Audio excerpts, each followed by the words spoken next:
I used to want to save the podcast, this beautiful, harmless phosphorescence.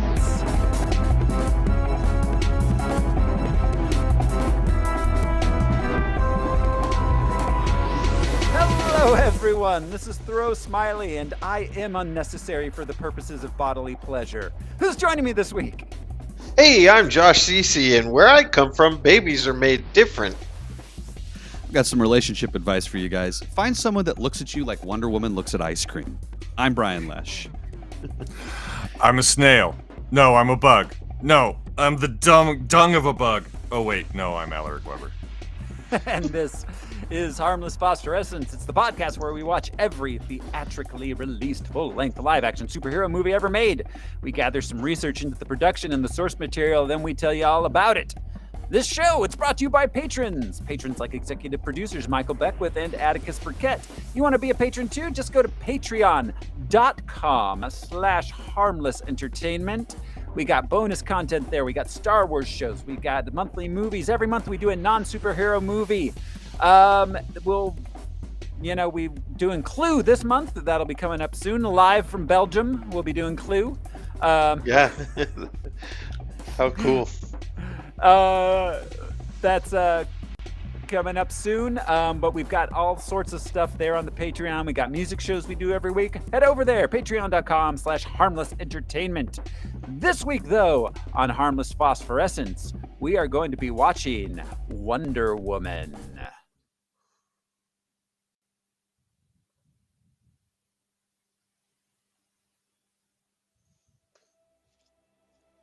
I used to want to save the world.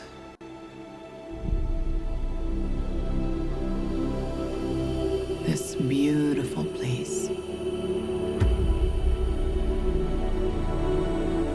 But the closer you get, the more you see the great darkness within.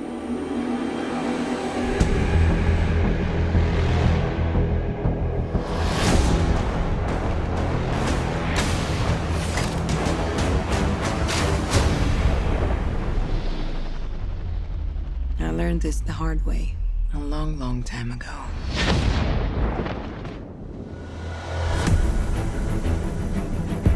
What is your mission? To stop the war. What war? The war to end all wars. Weapons far deadlier than you can ever imagine. The war can be ours. Wherever you are in more danger than you think. I cannot stand by while innocent lives are lost. Be careful, Diana. Who is this woman? She's my secretary, sir. She's a very good secretary. It is our sacred duty to defend the world, and it's what I'm going to do.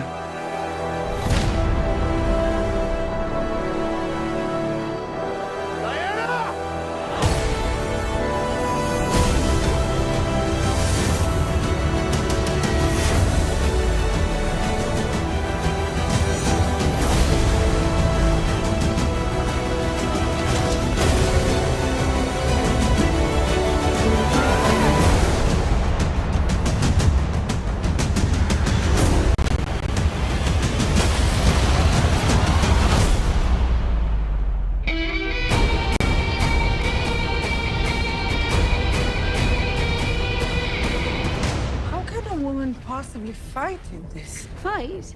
We use our principles, although I am not opposed to engaging in a bit of fisticuffs should the occasion arise.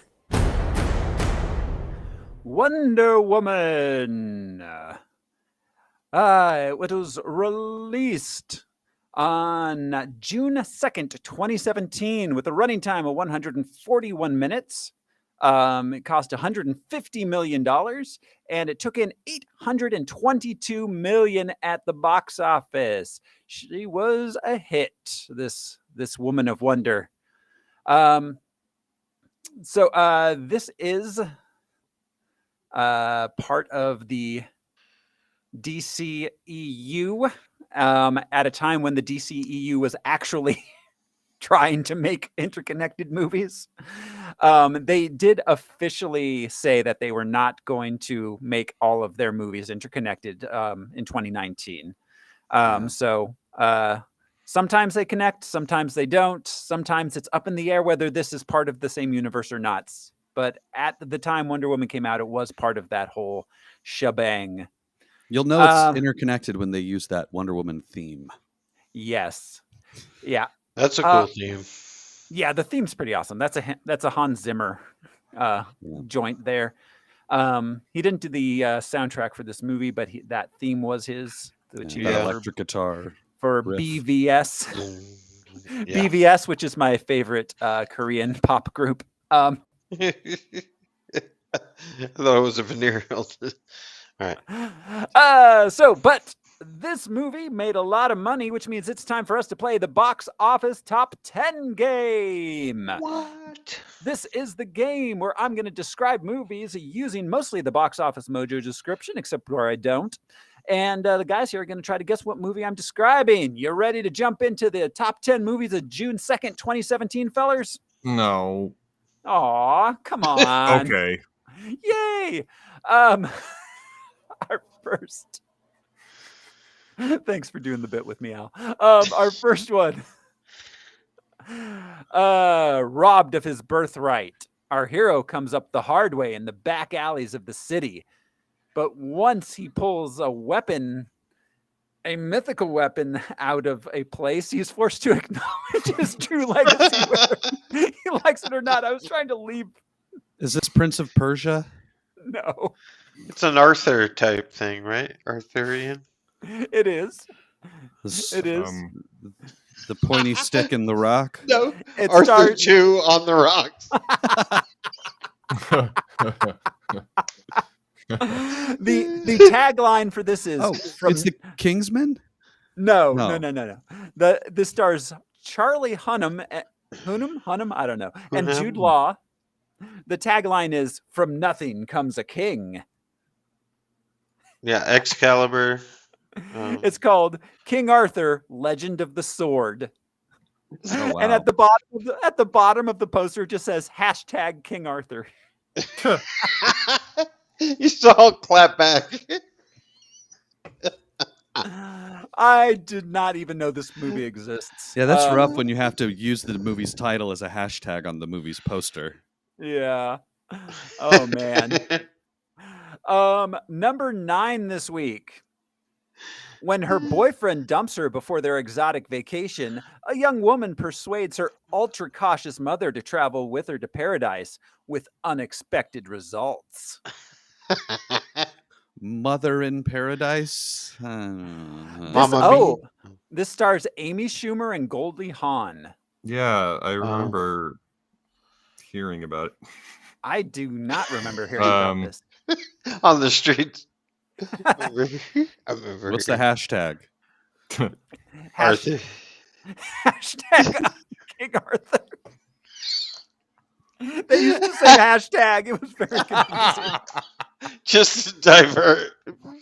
I don't know. Mom. Oh, Mom. Mom's at it again.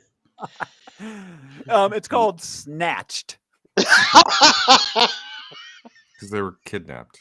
Yes, they get kidnapped. Not because they're two ladies. Thank you. Because they're snatching looks. Also, I assume. Yeah. Snitching and snatching. Number 8. A family road trip to attend Mima's 90th birthday party goes hilariously off course thanks to a kid's scheme to get to a video gaming convention. Are we The there Wizard. yet too? No. Mima. Starring Ice Cube? No. Mima's Revenge. This is the 3rd movie in a series. Are we there yet? 3. And it's a reboot. They rebooted the series on the 3rd one with new actors. I guess it's a soft reboot because it's a different story, but it's also new actors. Mima's Revenge. Diary of a Wimpy Kid: The Long Haul. Whoa. I remember Jude. Jude's read all the Diary of a Wimpy Kid books. He, grew up reading them. And he was just the right age when the movies came out. Because he's a wimpy kid. Yeah. Oh, no. Sorry, Jude. It's okay. Like he listens to this. Yeah, he does not. Yeah. Well, I he think might you're from the tough. next room. Yeah. When this came out and they had new kids, he was like, "That is not my Roderick." He was very upset. Get used to it. Reboots are coming. Yeah. Get used to it, kid. Yeah. You know what life is like out there? Reboots. Yeah. It's nothing but reboots. You know how many Power People- Rangers I've seen? Oh God, come and go through the years. Some people don't even have boots. Like sands through the hourglass, so are the Power Rangers of our lives. Kendall. No, that was all my children. Tammy and Billy and the Pink Ranger and the Yellow Ranger. And the other one. All right. Richard Nixon back again. All right. Number 7. A teenager who spent her whole life confined to her home falls for the boy next door. Tango. Jesus. I was gonna say Tangled, but Like she falls for the first person she sees. She's This been movie's- confined. Yeah, literally the first person that she walks outside and sees. Oh, a mailman.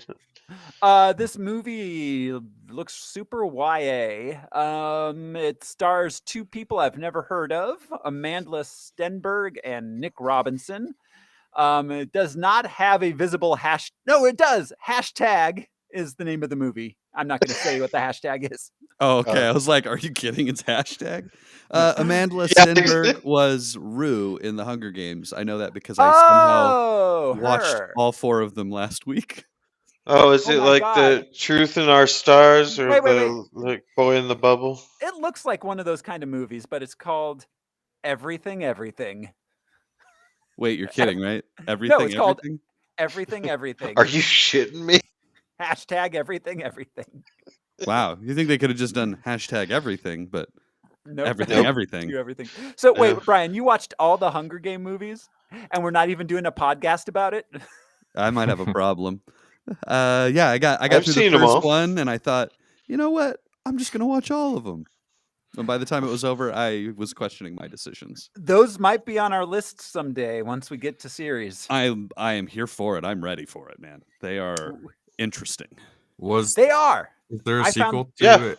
Sorry, to Everything, Everything. was it Everything Squared? It was some Nothing other. and nothing. Yeah, some other things also. Things we didn't cover in the first one. What was it? I love that tweet. The only 2 books you need to read. w- Everything They Don't Teach You in Harvard Business School and What They Teach You in Harvard Business School.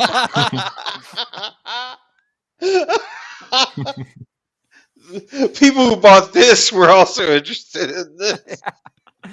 Coming in at number 6, we've got the crew of a ship bound for a remote planet discover an uncharted paradise with a threat beyond their imagination. Covenant. Yes! Alien Covenant. Boom! I knew our yeah. alien guy was I going almost to get said it. Prometheus, but yeah. Yeah. Yeah.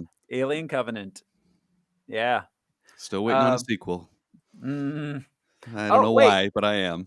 Wait, I feel like Hulu's doing Oh. a television series. that's right. That's I think right. they may have jettisoned the third Ridley Scott piece of this puzzle, and it will remain confusing forever. Not that a third movie would have clarified anything. No, it would not have. But no, it's a Predator. There's a new Predator coming. Or is there a Predator? There's something Predator. I don't know if it's a series or a movie. Something Predator's coming. Andrea called Bears. dibs on guesting on the Hunger Games cast. Yeah, and she's Andrea, silly for it. You're absolutely as always. You're more than welcome to guest anytime. As is our other guest friends, Jeremy and Chico and Jerry. All y'all are welcome at any time for any movie. Zarina really wanted to guest on Wonder Woman, but she had an event Ah. that she had to do today. Yeah. Well, and Zarina also. Welcome anytime. Any of our guesties. Our guesty That's right. besties. Paul Lynn. Everyone. Yeah, Paul in, please. I hope that Carol Channing. Andrea read the books because I have so many questions about the Hunger Games. That's so many I read the books too. She did, yeah. I read the Thoreau, books. I may be texting you my questions later. I'll save it for the podcast. It was a solid 12 years ago, and I only read them once, so I cannot guarantee I remember much. But anyways, number 5 on the box office top 10. Devoted lifeguard Mitch butts heads with a brash new recruit as they uncover a criminal plot that threatens the future of their beach. Baywatch? Yes! Yeah, the movie version of Baywatch. Dwayne Johnson, Zac Efron, yeah. The first and line of that's Alexandra hilarious. Daddario. Who else is in that? Some blonde lady. David Hasselhoff, obviously, right? I think he does a guest star. I don't know. I never saw this one. Me I didn't either. Let's see. At number 4 this week, a team has to stick together while dealing with their personal family issues. Power Rangers. No. No. But you're in the right ballpark. A team has to stay together while dealing with their personal family issues. Family issues. Yes. The Godfather. Starring Vin Diesel, Dave Bautista, God. Bradley Cooper, Kurt Russell, Zoe Saldana, and Chris Pratt. Guardians of the Galaxy Volume 2. Yes, you said Vin Diesel, and I immediately thought Fast and the Furious. Yeah. I was like, oh, you said family. We should have guessed that. And that one you saw, I am furious. I am furious.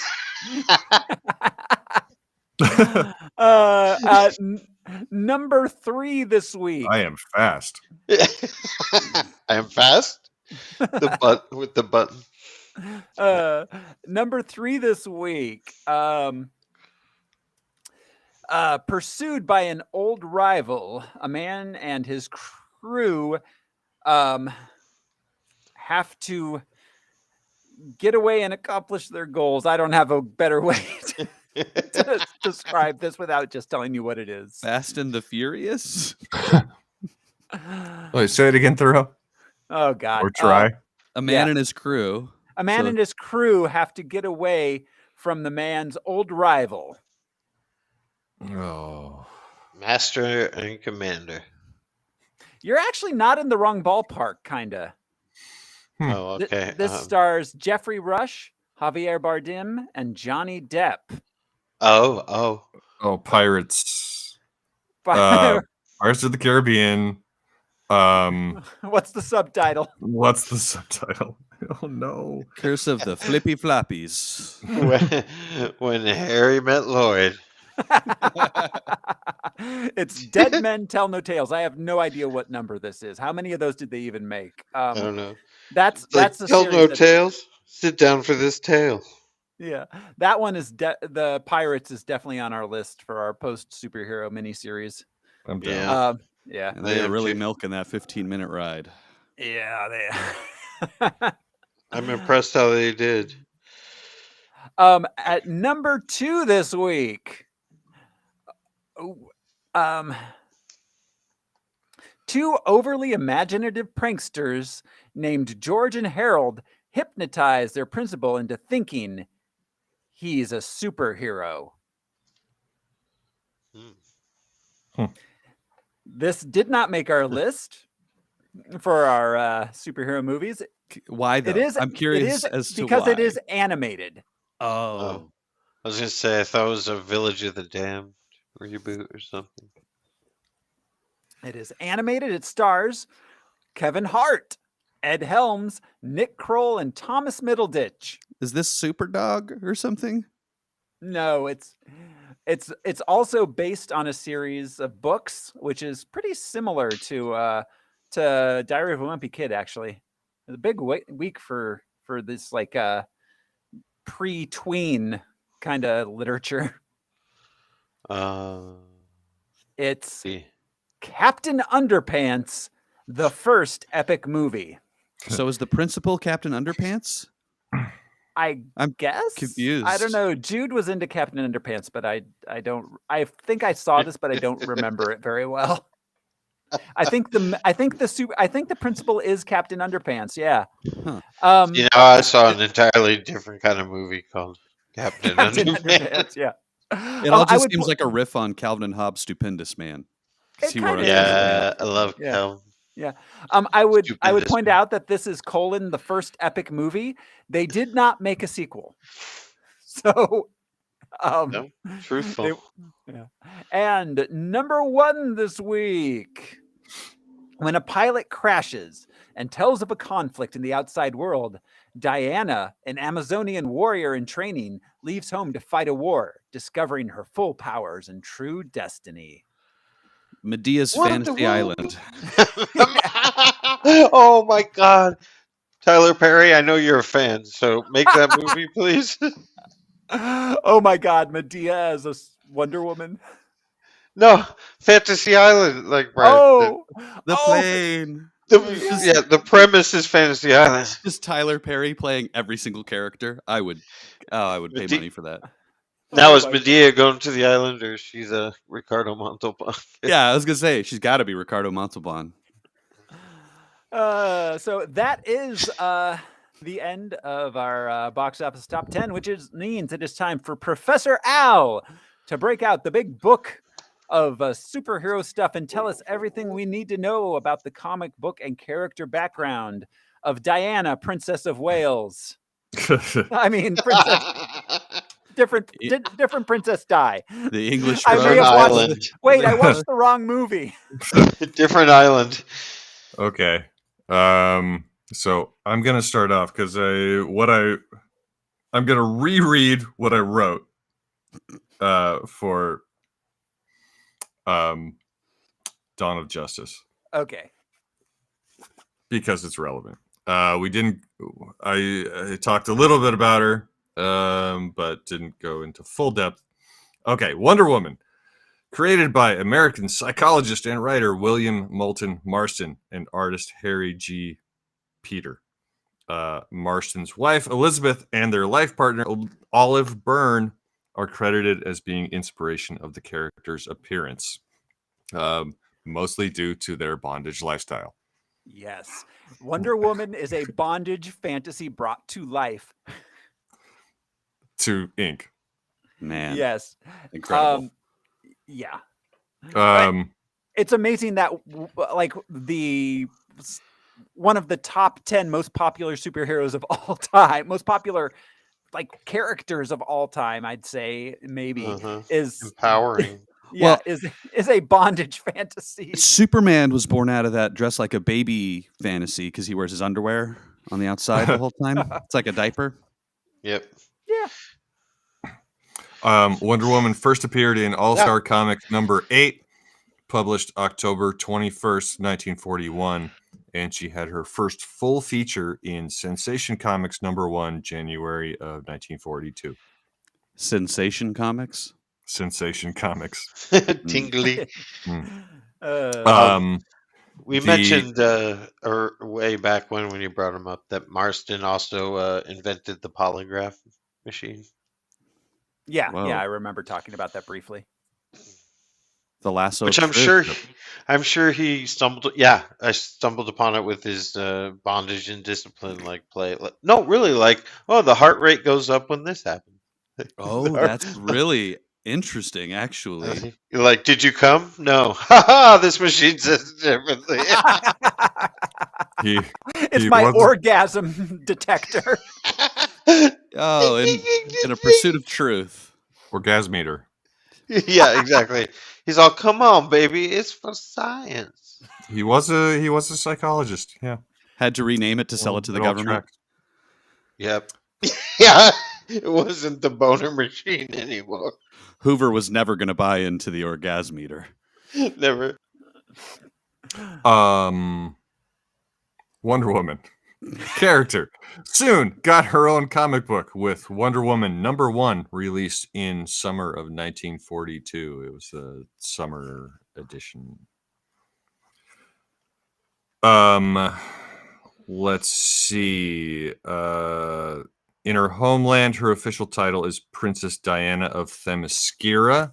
A note on Themyscira. The location was originally known as Paradise Island and was not named Themyscira until 1987. There was a Wonder Woman reboot in 1987. Wow. Yeah, Paradise Island, and they mentioned it. Steve Trevor says it and calls it Paradise Island at one point in the movie. Yeah. Did they lean more into like mythology in the reboot? I think so. Yeah. 'Cause did it always have that mythological origin back in the 40s and beyond? It did. Yeah, they were. She was always an Amazon.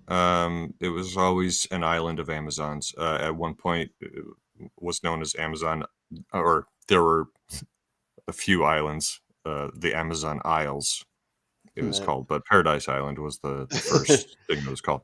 It was the first distribution center that they set up on the Amazon Island. Let's see. Thanks, Brian. Her magical arsenal includes the lasso of truth and her indestructible bracelets, with which she can stop bullets. Along with Superman and Batman, Wonder Woman is a founding member of the Justice League. Let's see what new stuff I wrote. Diana is a masterful acrobat. I was kind of improvising some of that too. Diana is a masterful athlete, acrobat, fighter, and strategist, experienced in many ancient and modern forms of armed and unarmed combat. Her godlike abilities include superhuman strength, near invulnerability, speed, flight, fast healing, and semi-immortality. ? She's a demigod, not a capital G god, I guess. Right. Yeah. Like a Hercules. Yeah. Right. Exactly. Like a god could or kill her. Samson. Is kind of how I read that. I'm surprised to hear that it's flying, because she seemed to like have more of a leaping type ability. It's just interesting that it's flight and she has an invisible jet. She's like, I'm tired. True. I'm Well, tired. I think the invisible jet could fly at like 3,000 miles an hour, and I don't think she could do that on her own. Fair enough. She doesn't have the That's a flying reasonable ability answer. of Superman, so she has to Right. augment it with technology. She seemed to have Hulk like super high in the sometimes air. it looks like she's jumping or leaping. Sometimes she kind of hovers. I don't know. I love the way that's that they handle acceptable. this I got in you. the sequel, which we'll get into in '84. But like Yeah. the way they make her able to fly, I thought was like chef's kiss. Yeah, Perfect way it to was address really it. cool. Oh, That's true. Yeah. Batman once called her the best melee fighter in the world. Golden Age Wonder Woman also Was that a had- dig at? Was that a dig at Superman? Probably. Golden Age Wonder Woman also had education in advanced arts and sciences. When Diana first came to America, she met a bereft nurse who looked identical to her. Where's This woman wanted to join her fiancé in South America, but did not have the money. Diana gave her the money in exchange for her identity, that of Diana Prince. It just so happened they looked exactly alike and they had the same first name. And her last name was Prince. And her last name was Prince. Just like And- an ID badge. It's like, Fuck but you you, have comic to go by books. Wonder Woman for the rest of your life. Right. So she took her identity and her credentials, and she took her first job in Man's World as an army nurse. I wish did this was she- just, I Go. wish this was just like a Parent Trap kind of like comedy. Well, I want to know, did Diana pay in Amazon gift cards? Oh my god. This isn't damn real it. money. Like, hang on to this. It'll be worth something in the future. I'm an Amazonian, don't worry. I just like playing out this scenario. When Brainiac shows up to get Wonder Woman, does he get this poor powerless woman and her husband? In South America? In Yeah. South America. Like, haha, I caught you unaware. Because he looked in the phone book. He's got the Terminator plan. He's just like, He's I'll like, look there you are up. 7 Wonder Women in Brazil. Let's get busy. Okay. Steve Trevor first appeared in All-Star Comics number 8. Same first appearance as Wonder Woman. Originally introduced as an intelligence operative and officer in the U.S. Army Air Corps. Trevor's plane crashed on Paradise Island, where he informed the Amazons that World War II was occurring in man's world. It's a man's world, baby. World War II. Steve Trevor is the first foreigner to set foot on the island, and the first man Diana has ever seen. And he instantly claimed it for Her Majesty Isabella of Spain. He brought a flag. But do you have a flag? Diana nursed him back to health, fell in love with him, and after winning a competition to determine who will be charged with delivering Steve back to the man's world and fighting for justice, Diana does just that. Diana's like, it's a real taco party around here. I'm glad you showed up, Steve. So it was she like won an a episode of The competition. Bachelor. Kind of. Yeah. She won a competition. She's like, you sunk my battleship. Wakanda. She was actually forbidden by her mother to participate in the competition, but she wore a mask. Yeah. One of those domino masks, like and beat everybody to prove that she was the most worthy to fight for justice. She lives on an island, a small island of all women, where they like, All who women. is this masked woman? Everybody else is here.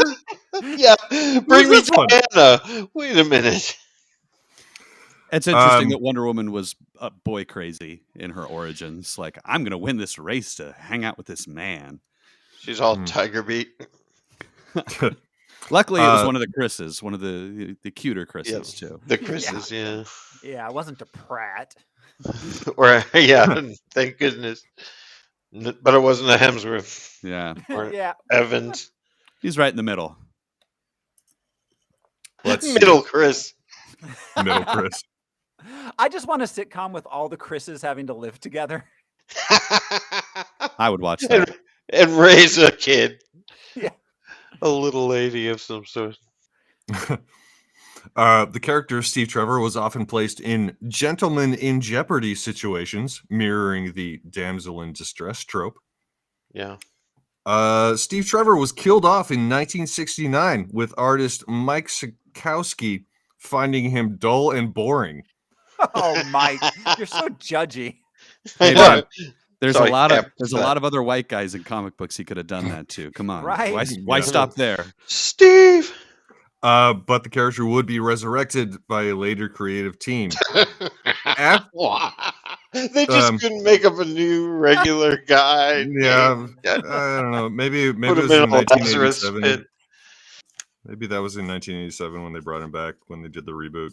Let's see. Yeah. After DC's 2011 reboot, Trevor would be the U.S. liaison, the United States liaison to the Justice League. Steve is so hot right now. Steve would also be one of only 3 men to be granted honorary citizenship to Themyscira, the other 2 being Superman and Batman. Okay, I was gonna say, it's got to be those two. Yeah. They can keep a secret, I guess. And the UPS I guy. hope. If they can. Yeah, they're like the Flash. No way, man. Nope. You can visit, but you can never stay. Moving on. Closing. All right, moving on. It's the Hotel Delaware. I don't know. The Hall of Justice. The Hotel Manitoba. Hall of Justice is definitely incorporated in Delaware. Oh yeah. That's right. They don't. pay tax. Everything's incorporated No in sales Delaware. tax. Moving on to Etta Candy. She was the Steve's secretary in this movie. She first appeared in Sensation Comics number 2. Wonder Woman's third appearance. Etta would be a constant feature of Golden Age Wonder Woman adventures, functioning as the hero's plucky sidekick and best friend. Unapologetically proud of her plus-sized figure and vocal about her love of sweets. Actually, in her first appearance, she was like in a like I said, Diana was a nurse and found this woman in the hospital emaciated. And then the next time we see her, she's like plus sized, and she chalked it up that she was revived by candy. Yeah, they gave her 4 cc's of ho-hos with chocolates. I love that the bondage comic also is like, and also thick girls. Yeah, like that. I love that. Yeah, very forward thinking. They're like, Doctor, she's only had half of her Whitman sampler. Yeah. So he's like, you know what? I am ready for this jelly. Yeah, the cream ones are terrible. Unapologetically proud of her plus-sized figure and vocal about her love of sweets, Etta's appearance was a stark contrast to the svelte, wasp-waisted women depicted in most comic books. Right on. Yeah, I am loving these guys, actually. Yeah. It's surprising that it worked. Yeah, it's surprising people let them do this. Well, and I don't think anybody knew. I doubt anybody buying the comics really was into the backstory. Look up Etta Candy on Wikipedia. There are a couple of there's a new version of her is the primary picture, but look down below to one of her Golden Age things. She's like it might have been a Wonder Woman, I don't know. She's like spanking Wonder Woman into a cage so she can get her sweets, so she can get her candy. He's like, I need my sweets. Unapologetic. To get her sweets. Oh my god! I don't do it. Are you looking it up? I gotta lock you up, baby, and get myself some chocolate creams. Oh, and it's just wow. Wonder Woman saying, "Eek, have mercy." As she's spanking her, she's paddling her. She is wearing white cowboy boots and a red dress. Yep. Wow. And Wonder Woman looks like olive oil. There's the thinnest veneer covering up that. I love it. Wow. She fucking loves sweets. Yeah. She loves sweets and they love bondage. She's just getting paddled. This is just like a lesbian paddling that's happening. The promise of sweets. I kind of like that a lot. That kind of covers all the bases for me personally. Candy, lesbians, paddling. All right, we gotta. Woo! Yeah, let's get rolling. All right. The character was updated twice in 1987 with the Wonder Woman reboot. She wasn't so much Wonder Woman's best friend, but she was like an intelligence agent in the Air Force. In 2011, updated again. The whole DC reboot. She came back as a black woman in 2011. Etta Candy was portrayed by Beatrice Colin in the 1970s Wonder Woman series. So they did maintain her character for that. Beatrice Colin. Yeah. Huh. Dr. Poison. Do you think she's a bad guy? It's Bret Michaels. It's Dr. Poison. That girl is Dr. Poison. She's on the 3rd floor. All right. Her father was a cobbler. First appeared in Sensation Comics number 2, February of 1942. Again, this was Wonder Woman's 3rd appearance. Dr. Poison was first depicted as Princess Maru, the chief of the Poison Division for a Nazi spy group who planned to contaminate the United States Army's water with a chemical called Reverso, a drug that compels whoever takes it to do the exact opposite of what they are told. So it makes it opposite day. Just tell them what you don't want them to do. What is the opposite? Some things don't have opposites. Like what's the go opposite to the of bathroom. drive this car? What's the opposite of that? Not driving the car? Right. I I'll walk. guess. Thank you. Okay. Like, Or, let me take the bus. like jump. What's the opposite of jump? Don't jump. Don't I guess. jump. Yeah. Roll over. Don't close your eyes. That was about as far as I got with this character because that was enough. Yep, It was that's so good. How You about got it. no? But what would they do if someone what would they do if what they wanted to do was the opposite of what they were doing? I don't know. Yeah. What if they wanted to do the opposite of what they were told? They would just do what they want. Yeah. Oh, it's the army. They have to do what they're told. Dun, dun, dun. This I think we've discovered how to make a perpetual motion machine. So, all right. Wait, did you say that was it, Al? I think that, yeah, that's all I had on her. I forgot to delve a little deeper into her. That's okay. But she's a she's fine. a scientific genius in the fields of chemistry and biology. She's a genius in engineering of pathogens, poisons, toxins, plagues, and chemical-based weapons. I think she's been around. I mean, yeah, she's been around for a while, but she was a mainstay of a major recurring enemy of Wonder Woman. Okay. All right. Okay. Thank you, Al. Oh no! Wait, sorry. Oh man. Okay, we got someone else. Yeah, we got Ares. First appeared in Greece, something BC. He did. Recycler door. He did. First appeared in DC Comics in Wonder Woman #1 in 1942. That was the summer issue, Wonder Woman's first title book.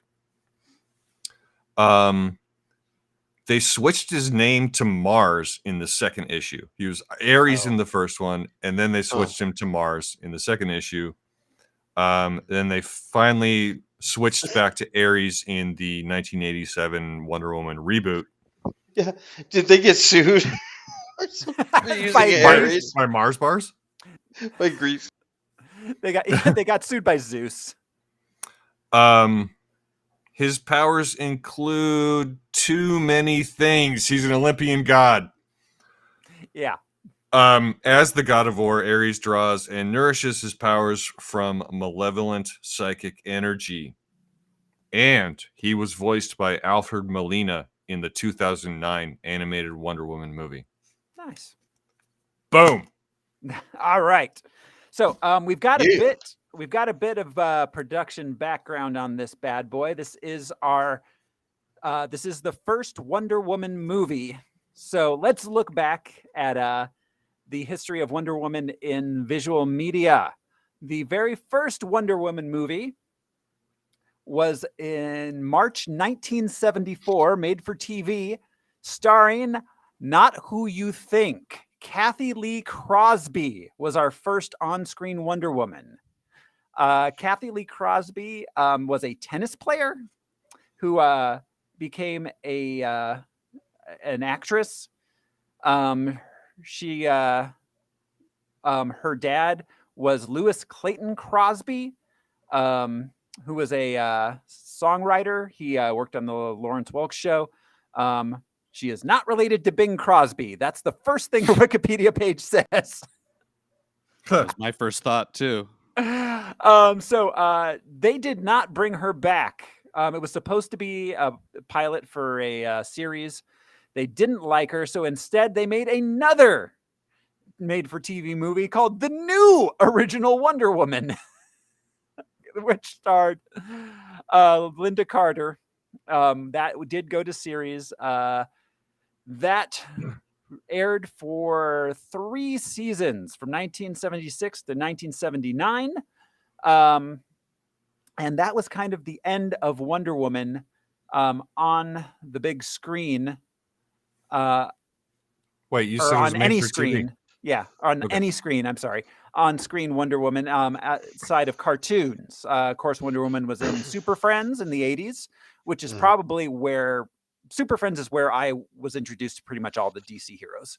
I'll say, who voiced her in that? Do you know? I don't. No big. Yeah.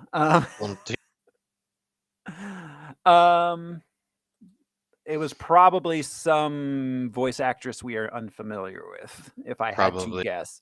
You keep going. I'll look it up. Yeah. Then the film. They didn't try to make a Wonder Woman movie until 1996. Why? Because, I mean, they were constantly trying to make every other fucking, like, superhero into a movie, but they didn't try to make Wonder Woman, mostly because they assumed people weren't interested in lady superheroes. In 1996, though, they thought they had an in by making a funny superhero movie written and directed by Ivan Reitman. Ghostbusters guy. Because Yeah, of course, but because you're not going to make a superhero movie with a lady unless it's maybe funny. yeah, it has to be a joke. Yeah. So, anyways, that stalled in 1999. It moved on. John Cohen wrote a script, and Joel Silver was trying to get it made. That was supposed to star Sandra Bullock. That did not get made, of course. Catherine Zeta-Jones then became attached to it. It almost got made in 2001 with Catherine Zeta-Jones. Then it went back into turnaround. The new script got written with Tony Alcott. Lucy Lawless and Mariah Carey were both attached to it at that point. Mariah Carey would have been disastrous. Lucy Lawless would have been interesting. Then in 2005, Warner Brothers brought on Joss Whedon to write and direct. Joss Whedon wrote several early drafts with Stephen Trevor as the narrator. The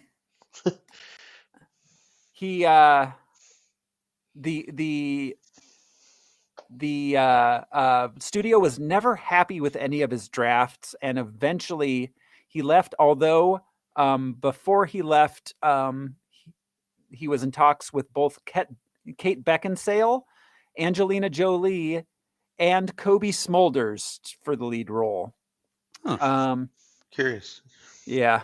After he left, there's actually a live reading of his script with Kobe Smulders reading the Wonder Woman part. It's interesting.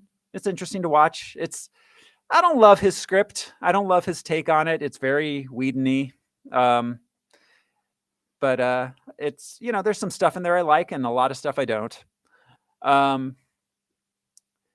When he doesn't hit things out of the ballpark, like Avengers and some of the Buffy stuff, it's can be a little painful. But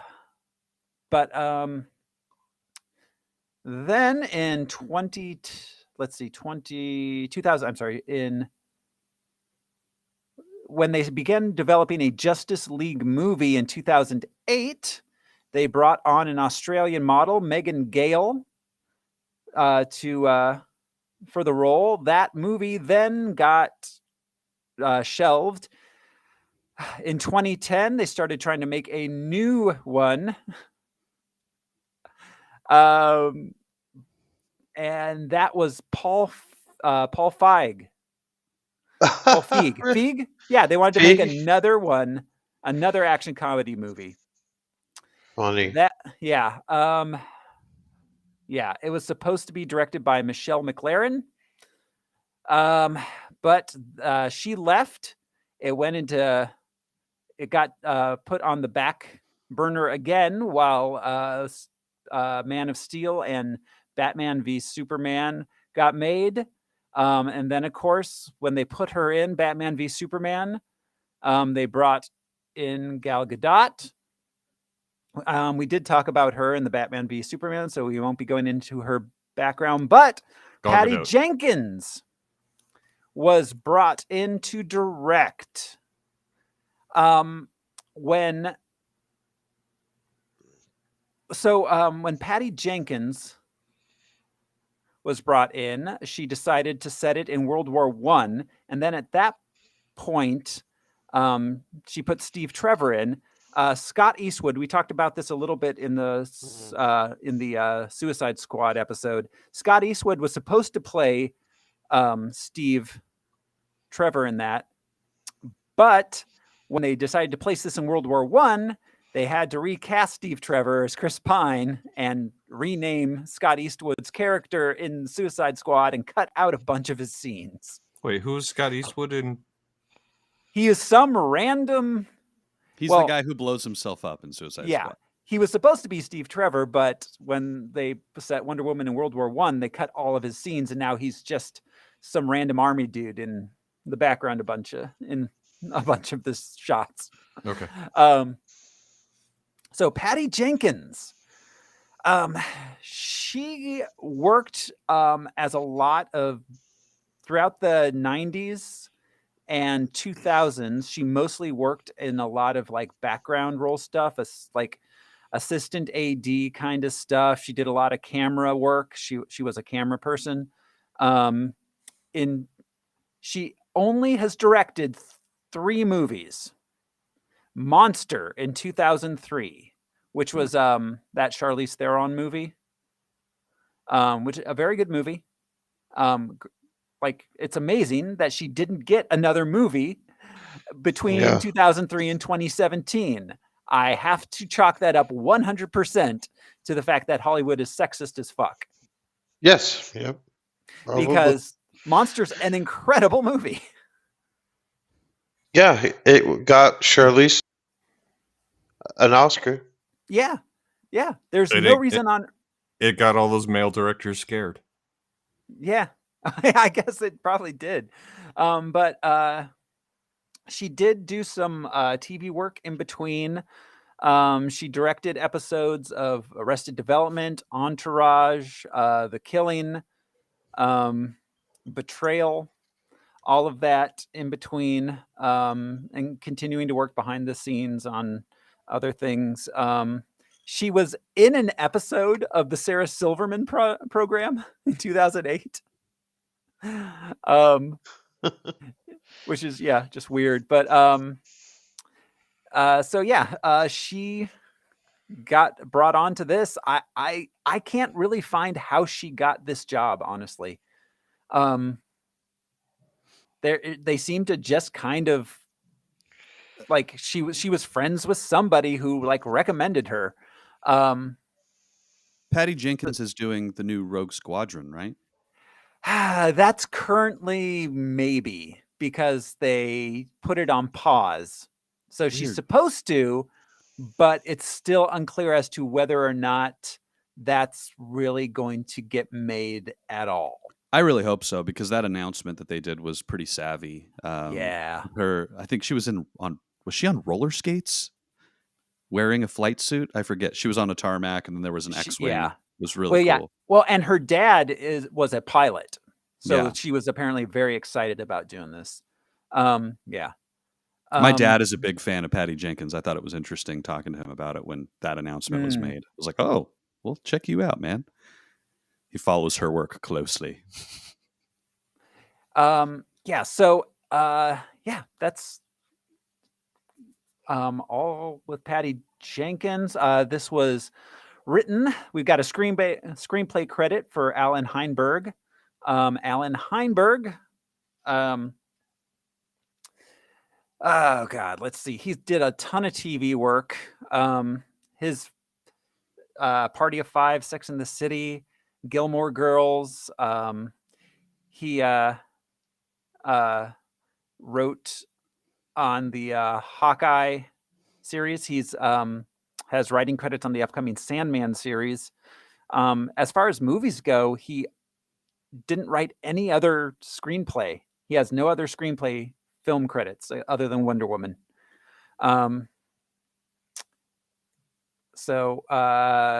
Additionally, we've got story by credits. Zack Snyder gets a story by credit.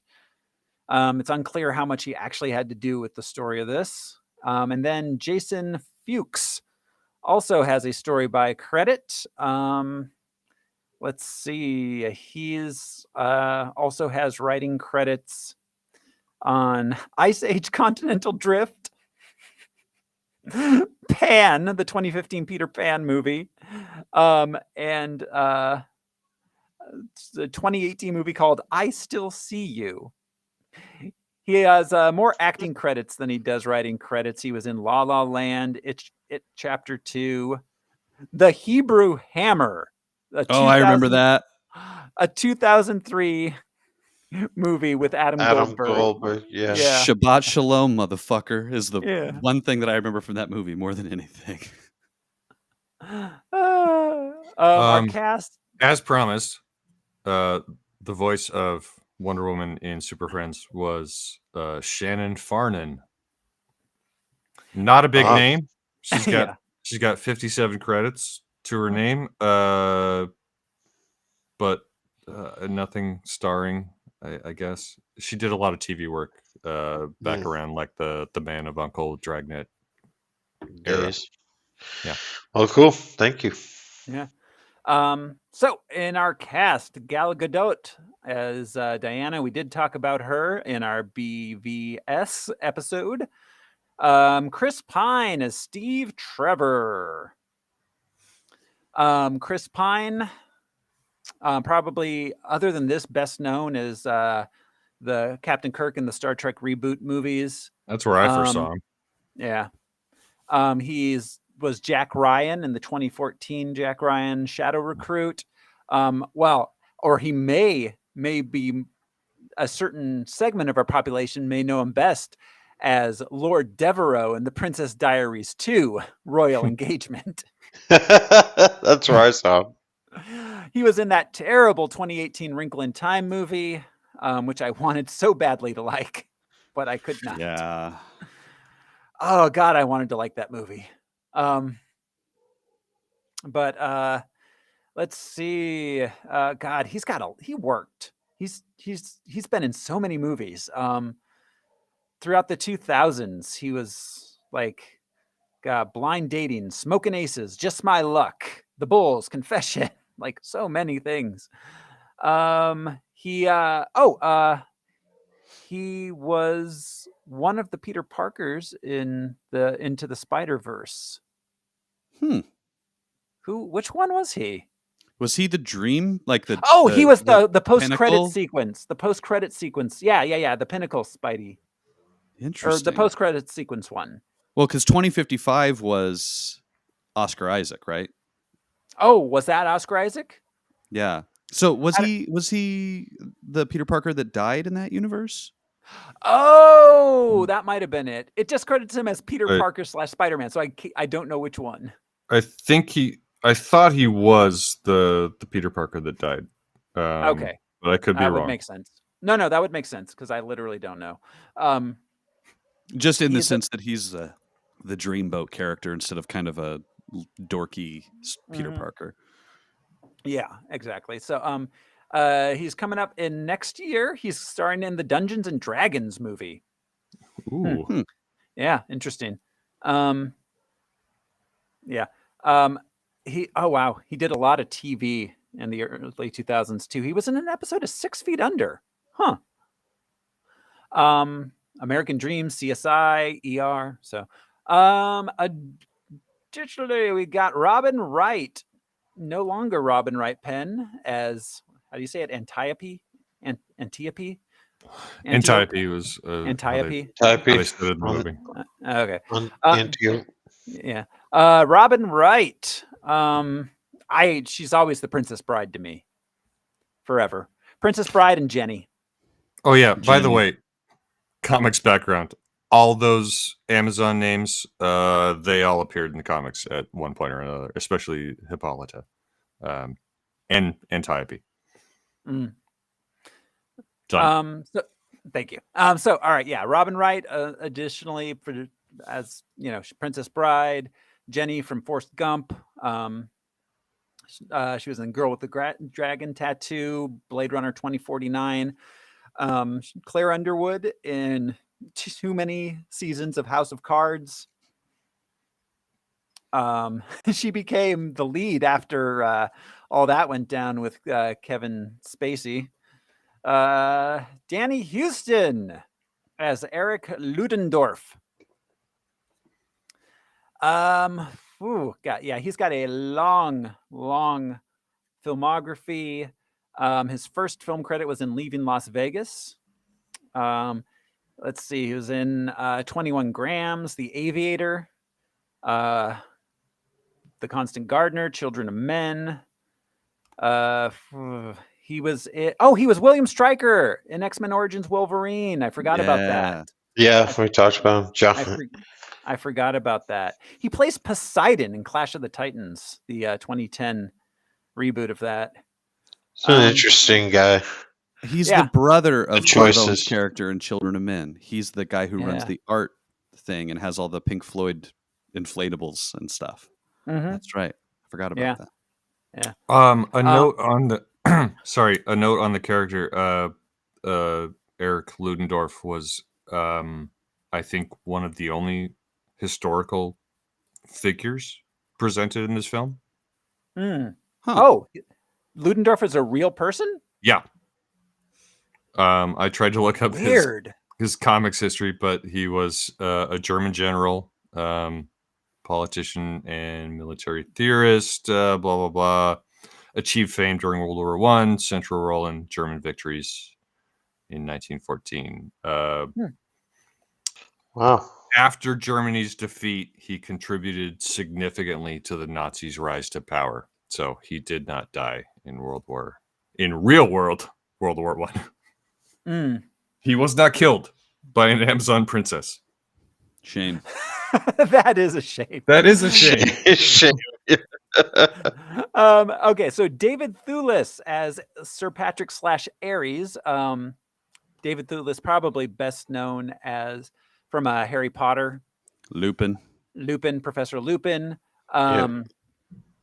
But he's worked for many years. He was, since the 80s. He was in, the 1994 Black Beauty. James and the Giant Peach. He did the voice of Earthworm. He was in Dragonheart, 7 Years in Tibet. He was in The Big Lebowski. He was a nihilist in that? Yeah, I think he was one of the nihilists. Yeah. Let's see. He was on Fargo. He was really good on that. Yeah. He was in Kingdom of Heaven. He was a Basic Instinct too. Oh my. Warhorse, Fifth Estate, The Zero Theorem. Movie names are dumb. He's going to be in the upcoming Avatar movies if they ever exist. Yeah. Okay.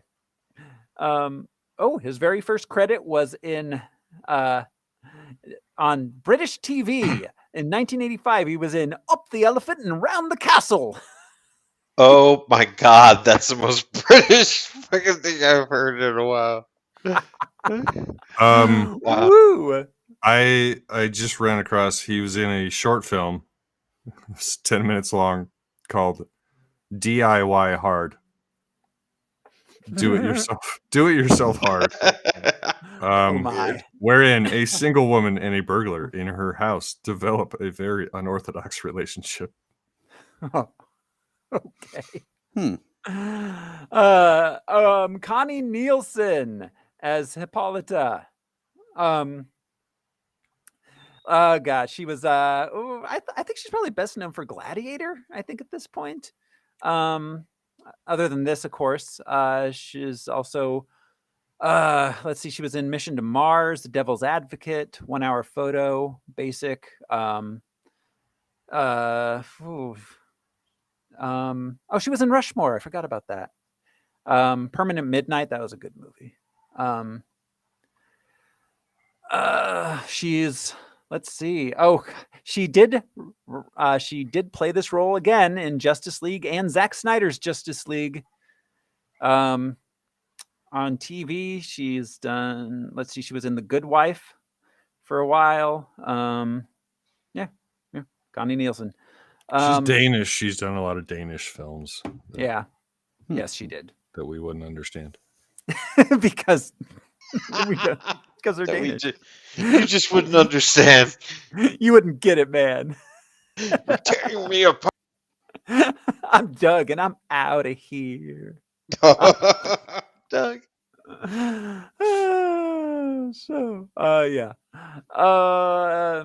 Elena Anaya as Dr. Poison. Dr. Poison. Like, I wonder if that person's up to no good. Right? That's what I said. Dr. Poison. Do you think she's a bad guy? That girl is poison. She's Spanish. She's a Spanish actress. She was in a bunch of Spanish movies. For many, many, many Spanish movies. We did see her in Van Helsing. She was one of the lady vampires. So we talked. Well, I thought she looked familiar. Other than this, other than Van Helsing and Wonder Woman, she's almost entirely in Spanish things. She was in The Skin I Live in 2011. Oh, she also wore a mask in that. Weird. Oh, I heard about this movie. Oh, that movie, it's a Pedro Almodovar movie. That movie is crazy. It's like Antonia Banderas like gives people new skin or something. It's weird and disturbing. Okay, so that movie I forgot that movie existed. Let's see. Lucy Davis as Etta Candy. She's going to be our last one we go into here from our supporting cast. Shaun of the Dead. She was great in Shaun of the Dead. She was in the BBC Office. She was The Chilling Adventures of Sabrina. She was one of the aunts in that. She's good. She's good. I like her a lot. She played Abby in Garfield, A Tale of Two Kitties. That's where I know her from.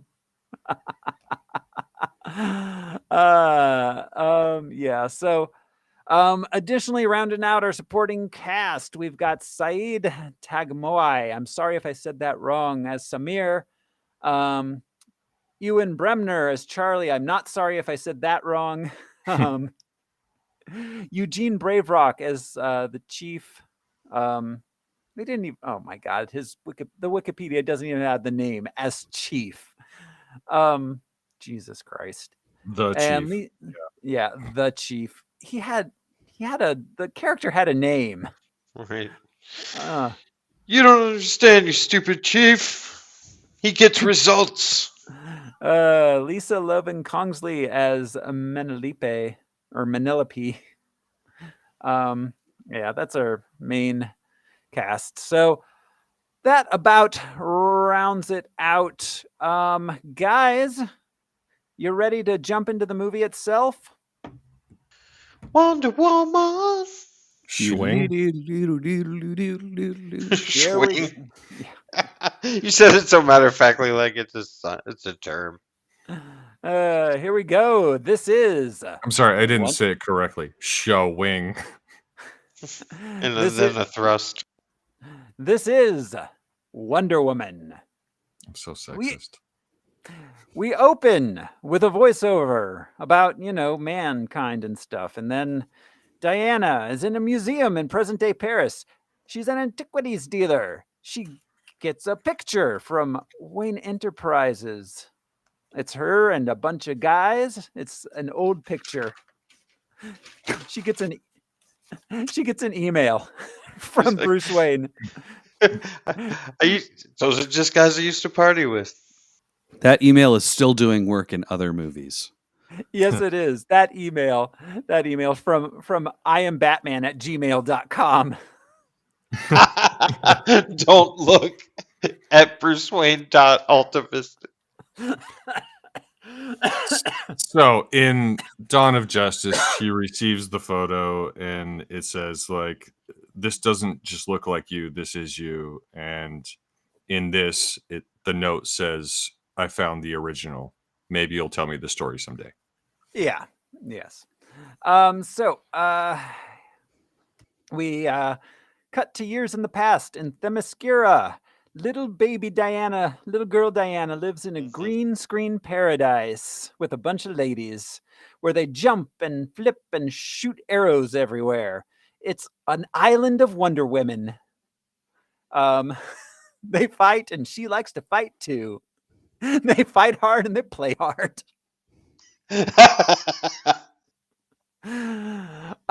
It's suggested later on that there's a lot of non-men pleasure being had. Oh yeah. Well, on naturally. this island. And I mean that's clearly the subtext all along, but they almost say it. Yeah, we're unnecessary, fellas. Yeah. Hate to say it. It's Sappho and her friends are fine with us. Oh, for sure. Well, that's fine. I don't need her anyway. Except for procreation. Yeah. Not on this she's a magical island. No. She is a princess. Her mom tells her she was formed from clay. Then she tells her a story about how in the past Ares became jealous of humanity and orchestrated its destruction. When the other gods tried to stop him, Ares killed all of them except Zeus, who used the last of his power to wound Ares and force him to retreat.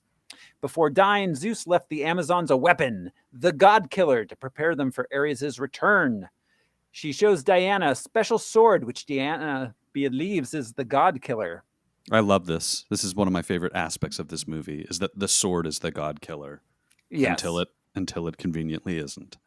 Yeah, until it's discovered that it isn't, yes. There is a pretty hilarious use of the sword at one point. We'll get there. Yeah. Is it on the tower? Is it on the tower? I'll say it now. Okay. When she goes to the... Well, wait. Well, okay. I will mention my theory, which I did mention in our group chat, that this movie is a Disney princess movie.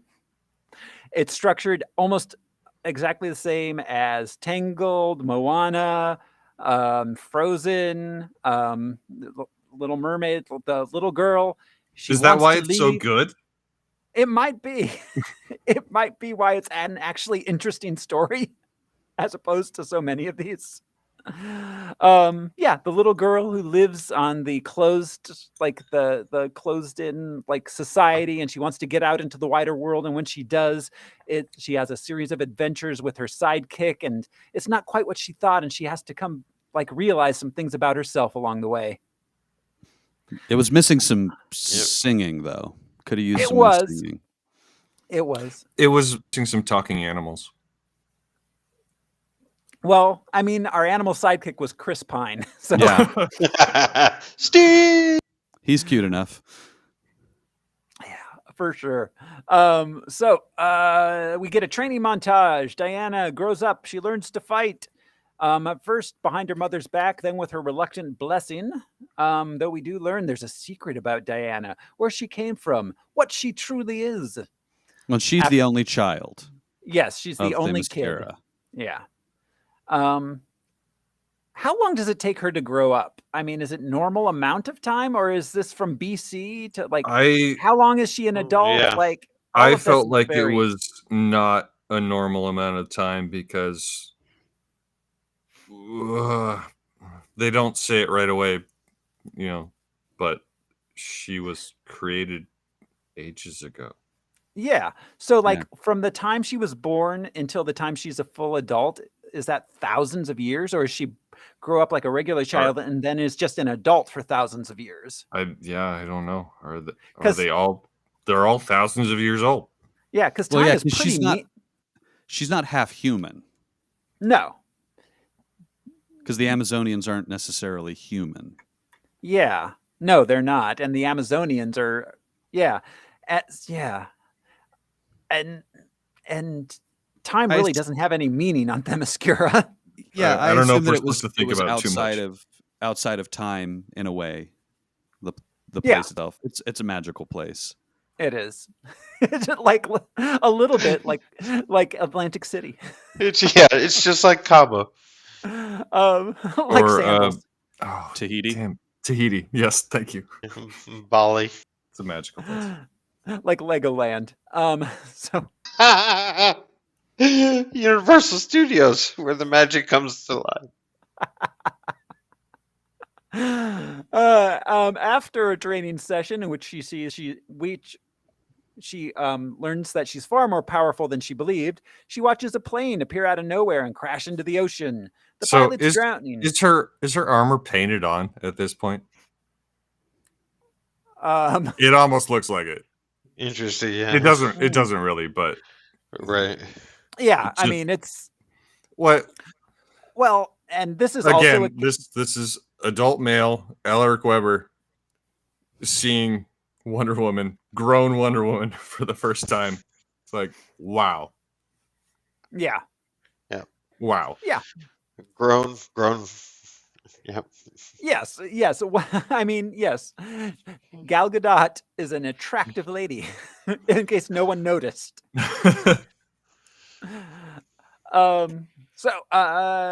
Let's see. She rescues the pilot. We see that on the other side of some sort of invisible barrier, he's being hunted by German soldiers. They pierce the barrier, and a battle between them and the Amazons breaks out. Diana sees death for the first time. The Amazons are able to defeat the Germans, despite the Germans having guns. Diana's mentor sacrifices herself to save Diana. It was somewhere around this point. I was watching this with Zarina, and she commented, "She's all that and a bag of chips." She is. How did those German guys just stumble on this island? I don't know. Where were they headed?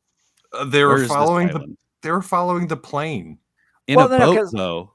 In a boat. Okay. I mean, a World War I era plane's not the fastest thing, but a boat also is still significantly slower than a plane. Right. We'll talk about boats and being on boats and how fast boats are in a few minutes. But a motherfucking boat. Did you guys notice? I'm sorry. Go ahead, Al. When they do, are we into the fog? Are the Germans into the fog by now in our narrative? They were just about. Yes. They're past the fog. Okay. The big boat was like capsizing in the background. Yeah. But still shooting shells. But what was going on with that boat tipping over? I assume something got magic cut out of the movie. Yeah, maybe. That's the only thing that would make sense is the Amazonians took the boat out, but they just cut those shots from or some sort of mystic beast. I thought it was the mystical power of the shield that the small boats were fine. Oh, you know what? And the plane, when it went through the shield, also crashed. Maybe that's it, like mechanical things. Yeah, mechanical things failing. Yeah, makes sense. So, all right. They, let's see. They take Steve and they interrogate him with the lasso of Did we truth. mention that Antiope took a bullet for Diana? Sure did mention it. Sorry. Yep. They're interrogated by the lasso of Hestia, which is more popularly known as the lasso of truth. And he reveals his name is Steve Trevor. A great war is consuming the outside world. He's an Allied spy. He's stolen a notebook from the Germans' chief chemist, Dr. Isabel Marou, also known as Dr. Poison. So Poison was not her given name. No, she chose that. She wasn't Emily Poison. She earned that one. I wish everyone was just known as what they are. Like, I'm Dr. Teeth. I'm not a Muppet. I'm Dr. Teeth, is that Gary Busey? Yeah. No. Yes. So Dr. Poison was attempting to engineer a deadlier form of mustard gas under the orders of General Ludendorff. He wants his notebook back. Steve Trevor is going to take his notebook to the British intelligence to help end the war. Her notebook. Yeah. Oh, yeah, her notebook. I'm sorry. Yeah, Dr. Poison's notebook. Her diary. He stole her diary. Diana believes the war is Do you think it had a bunch of information about Ludendorff, like his habits, how she felt about him at work, and he was kind of mean sometimes. He had mood swings. It has pictures. It has pictures she drew of him. Do you think boss? Do you think she wrote on the front, "Do not read under penalty of poison"? Do not read. Property of Dr. Poison. This means you. When she was in grade school, she's like, the kids are so mean because my name is Poison. Dear diary. Are you there, God? It's me, Dr. Poison. The diary of a Dr. Poison? God's like, as a matter of fact, I am here and I need to talk to you. Sorry, the diary of a wimpy Dr. Poison. No diary of a wimpy Poison. Just Poison. So, Diana thinks Ares is behind the war. She tries to convince her mom to get involved, but her mom says no. Steve takes a bath. A magic bath. A magic, mystical, wonderful bath. He and Diana get to know each other. That apparently does not produce shrinkage. Yes, we get. This is our. This is our a shower, second, not a grower. Yeah, this is our second movie in a row about that has a penis-sized joke in it. Yeah. Well, this is one that I appreciated because this is her first experience with like seeing the human body of another gender. Yes, and her just like the whole playing around the idea of them making dick jokes the whole time. And he is avoiding that comment. I thought this was fun. This was or she said, it was cute. Yeah. She said, "What is that?" He's like, it's a watch." Yeah. Yes. Yeah. This diverting. This did not feel like it was written by a dude. No, it which didn't. made me happy. It didn't. I thought, yeah.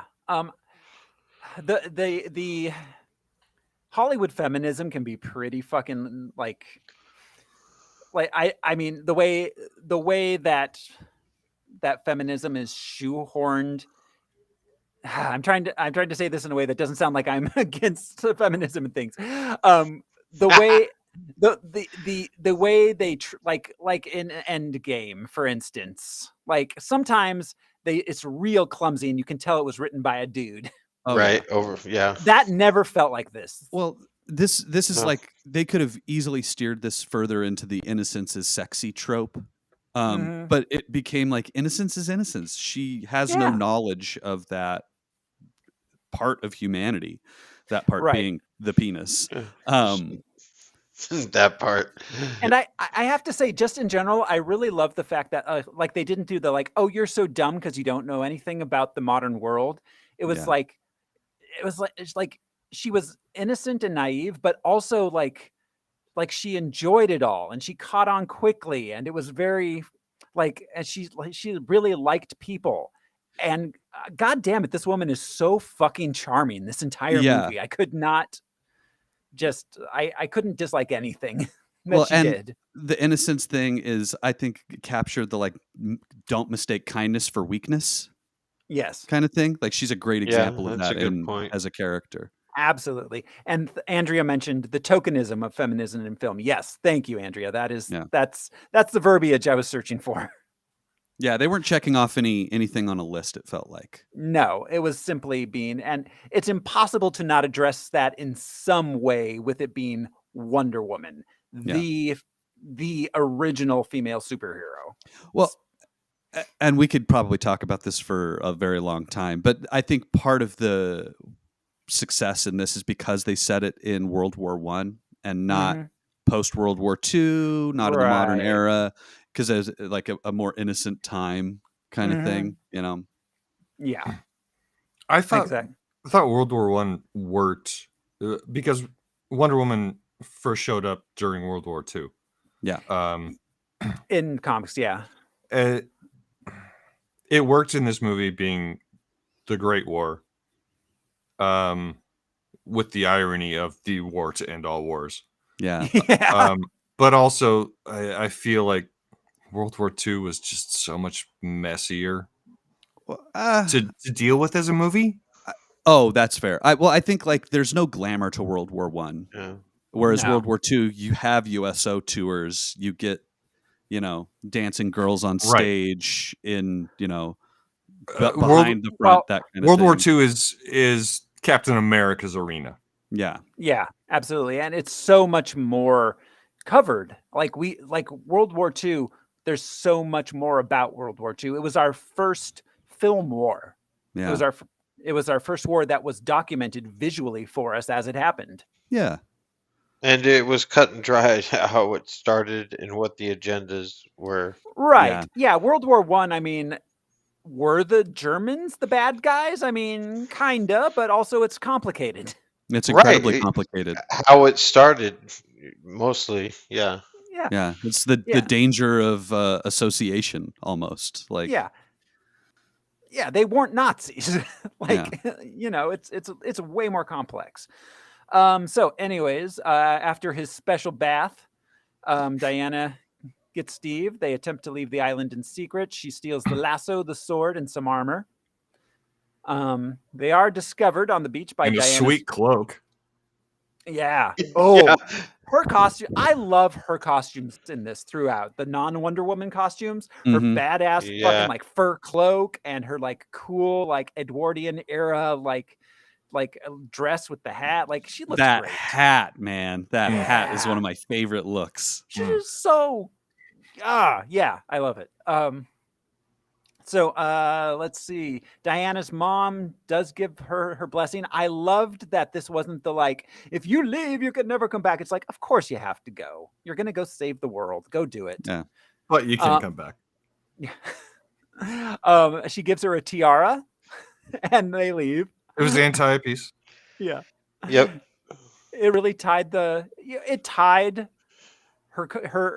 outfit together. Without it, Well, and there's a moment when she puts it on in the movie. I think it's before the front scene where she turns and puts it on, and you can tell that she is like channeling that character. It's really, they did a lot of character with her costume. Yeah, and we'll talk about that scene later when it gets there. But the reveal of her in the costume, it was all great. It's the high point of this movie, man, for sure. Yeah, possibly the entire DC universe up to this point. Yeah, absolutely. So let's see. They sail to London from Greece. They sail somewhere in the Mediterranean. I think the idea is it's pretty close to Greece, seeing as they're Greek characters, Greek gods. And Trevor was flying from the Ottoman Empire, so Turkey but okay, to sail. I looked this up. To sail from Greece on a modern yacht takes close to a month. They hitched a ride. They hitched a ride on the wind. Yeah, no. When she wakes up, they're being towed by a power boat. Not a power boat, but but a motorized boat. A motorized water vehicle. A motorboat, if you will. I didn't notice they were being towed. Some aquatic rodent. Some sort of land cow. In the city limits. I don't some sort of water car. It's a water whale. If only we had a word. So, all right. Meanwhile, back in Germany. Oh yeah, on the boat they bond. They learn stuff about each other. Meanwhile, she forces him to sleep with her. Yeah. Next to her. To sleep next to her. I love that we don't sleep with women. You don't sleep with women? Like Yeah. What's the big deal?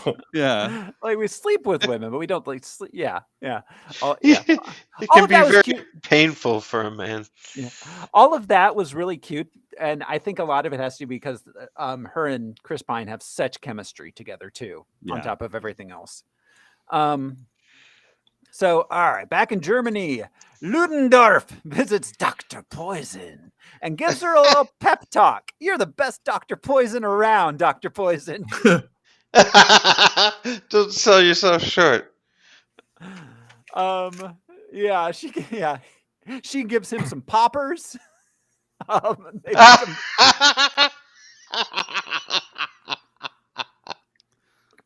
Bondage is Super strong. poppers. yeah. So the bondage story, she gives the German guy some poppers. They make him strong like ox. But also very relaxed. Yes. Yeah. Diana and Steve arrive in London. They meet Steve's secretary at a candy. They get Diana some 20th century clothing. They get attacked by German spies in an alley. She coos over a baby. She does. This is the first baby she's ever never seen. seen a Never baby. seen a baby. Yeah. She says, I would like to see the baby.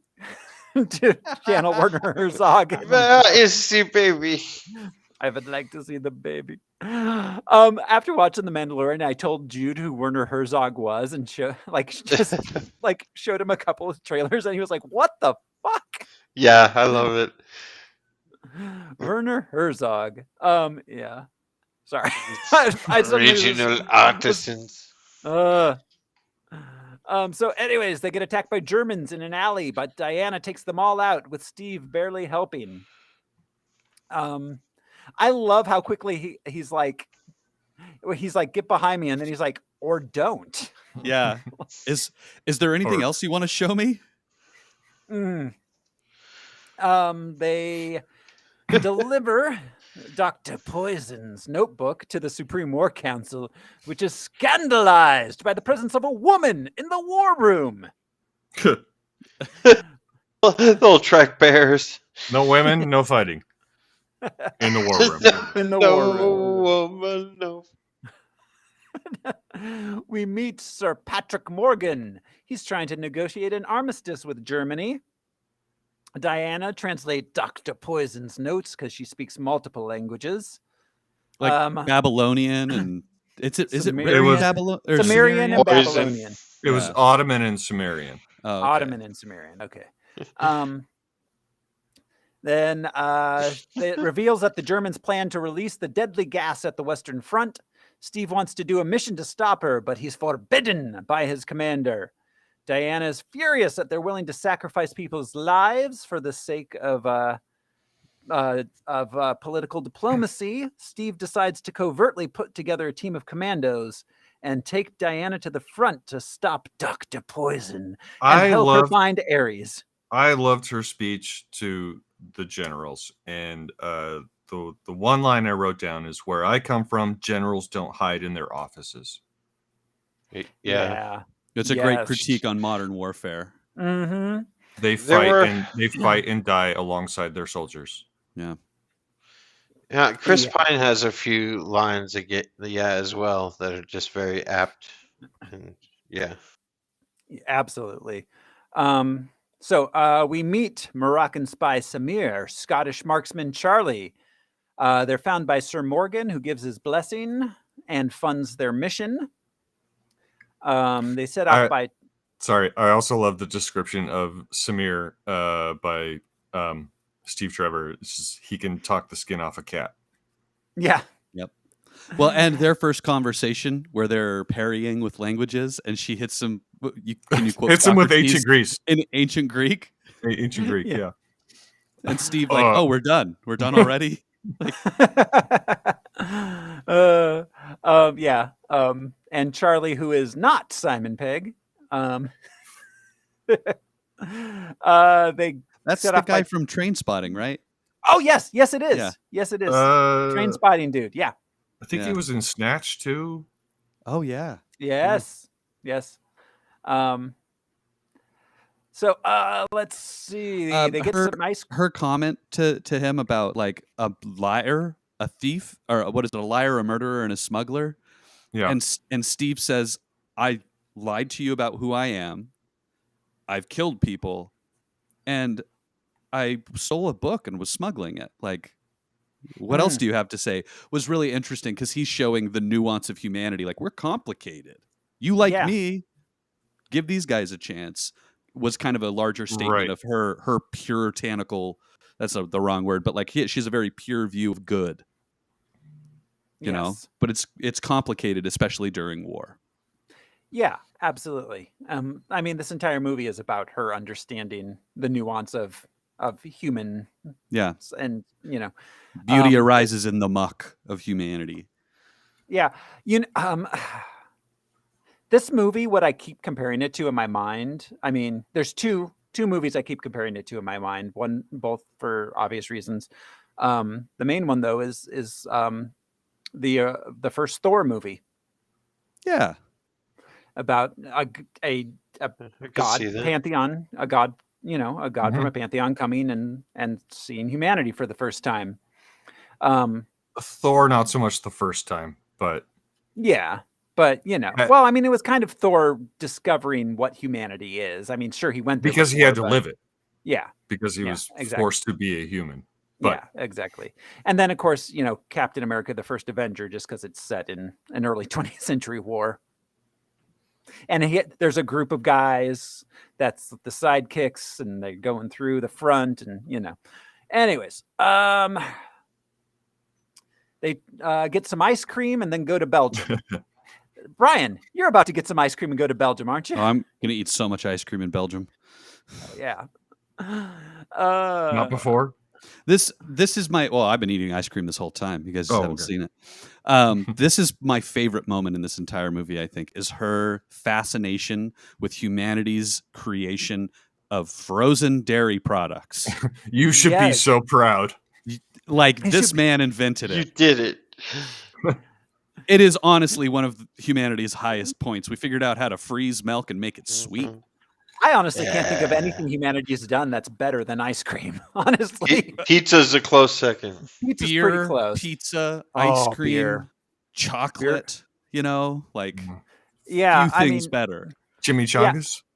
Yeah, Ooh, the burrito, fried or unfried. Oh, food is pretty good. I could watch an ancient god eat humanity's like basic products all day. I just want a movie of her and Thor like drinking coffee and trying beer and doing these weird things. If I didn't work at it every day, I would be 5,000 pounds. Food is amazing. So all right. Meanwhile, in Germany, back in Germany, Ludendorff conducts a coup on the German War Council that was going to end the war, killing them with the help of Dr. Poison. Ludendorff. Ludendorff on golf. Ludendorff on golf. He did the whole movie on his knees with fake shoes. Back with our heroes, we meet Native American smuggler Chief Nappy was his name. Smuggler? He's a smuggler, yeah. No, I thought you said snuggler. Oh, Chief Snuggler. I want to be Chief Snuggler. And the team, they get to know each other. They travel to the front where they discover there's a village right across from no man's land on the German side that's being subjugated by the Germans. Diana makes a decision. She throws off her cloak, puts on her tiara, and crosses no man's land, drawing the enemy fire. The Allied forces follow together, and together they defeat the Germans to liberate the village. So this is the scene we were talking about. That's the kind of the introduction of her in her costume. Mm-hmm. It's so well done. Yeah. And the action's cool. I like the action in it. I appreciated the fact that they called it No Man's Land. They called it No Man's Land, and Steve says no man can cross that gap. And she did not say, I'm not a man. Yes, I was so I was about to make that exact point. Thank you, Al. Yes, I was about yes. She didn't say, "Well, I am no man."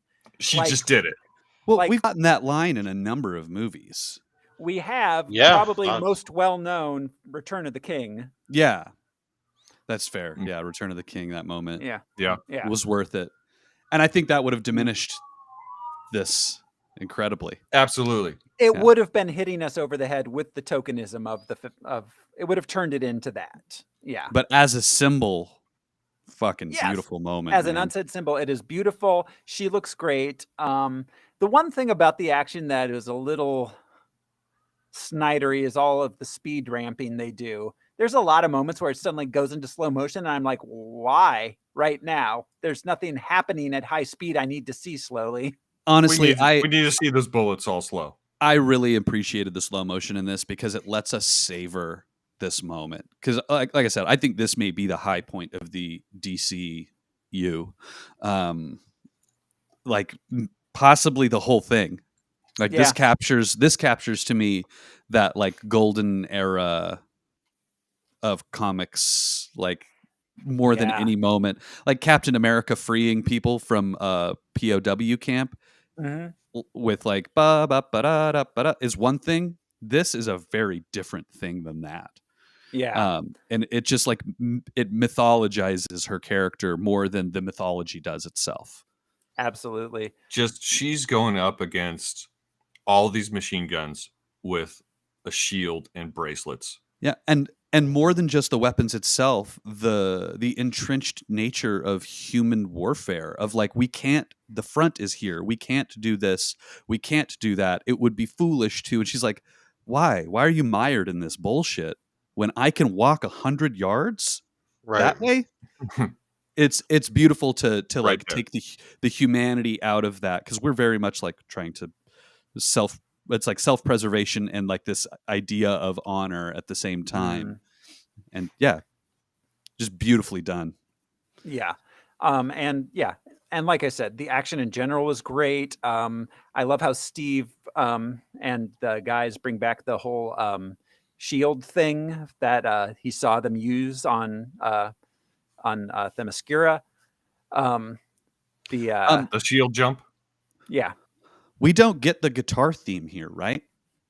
We get it when she's fighting indoors. I don't think we get it on the battlefield. Yeah. Not on the battlefield. It's after she gets past this into the village itself and goes inside.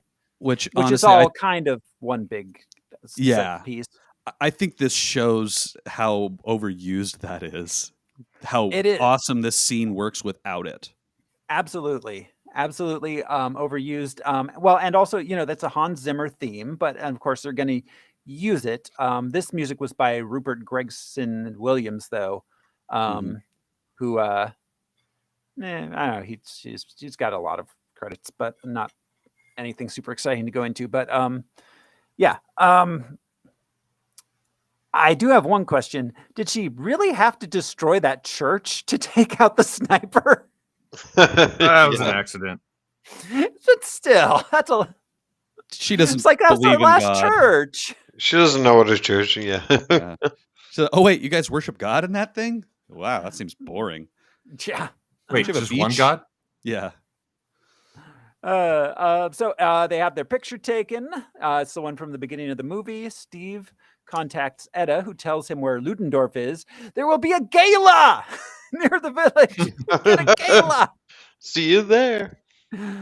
I can't believe we get a gala in a World War I superhero movie. Yep. They're right next door. Right next door to Ludendorff. That's handy. She thinks Ludendorff is Ares, so they plan on infiltrating the gala to assassinate him. Sir Patrick forbids them. I'm sorry, you were about to say it. Sir Patrick forbids them to go. Yeah, exactly. You can't disrupt the armistice. But they decide to do it anyway. That night, in the celebration of their victory, Diana and Steve dance, fall in love, and spend the night together. So Diana learns the difference between swaying and dancing. The war is officially over, right? The armistice has been signed. No, not yet. Okay. Because he killed all the Germans that were going to sign the armistice. That's right. He did a coup. He did a military coup. Yeah. Let's see. Charlie sings. Oh yeah, Charlie sings Beautifully. Yes. The next morning, Steve tells the guys that they don't have to keep going with him, but they all agree they're gonna go all the way with Diana and Steve. They set off through the woods on horseback. They arrive at the castle where the gala is being set up. Steve and Samir sneak in with Steve disguised as a German officer and Samir as the chauffeur. Diana, not wanting to wait outside, steals a drunk lady's dress and sneaks in. Is she already drunk? Or is she just belligerent? The lady? No, she seemed drunk in the dress. Like she was kind of like back and forth and like, what are you? Like Oh, go ahead, Josh. Oh, this is the point I was going to bring up much earlier. She just has the sword in the back of this backless dress. Yes. How is she moving so freely? And how does Ludendorff not notice it when he's swaying with her? Yes. Yeah. Yes. One of the few little stupids. There weren't many, but How is she keeping that sword that high up on her back? Yes. How's it nobody noticing? The only way that I could think that she's doing that is a real tight clench. Oh. she's gonna shart or swart. That's where you fart out a sword. Willpower. Yeah, that's how. Magnets. Just swallowed a really strong magnet and stuck that could be how they work. Steve intends to locate the gas and destroy it. Diana hopes to kill Ludendorff. Inside, Steve tries to sweet talk Dr. Poison. While Diana finds Ludendorff, she's got like a Phantom of the Opera mask on. No. Hey baby, that mask would look good on my bedroom floor. I love that he tries to sex her up in a very German way. Yeah. He's like, I've heard about your successes. Your utility is very great to the Empire. Do you enjoy sexual intercourse? Be like, yeah. You are very useful. Fire is a great cleanser. Shall we have sex? Right? Yeah. It's very spy of him because he's not doing the same flirting that he's been doing with Diana the whole movie. He just shifts gears to the Germans flirt this way. He's like, are you District Attorney Harvey Dent?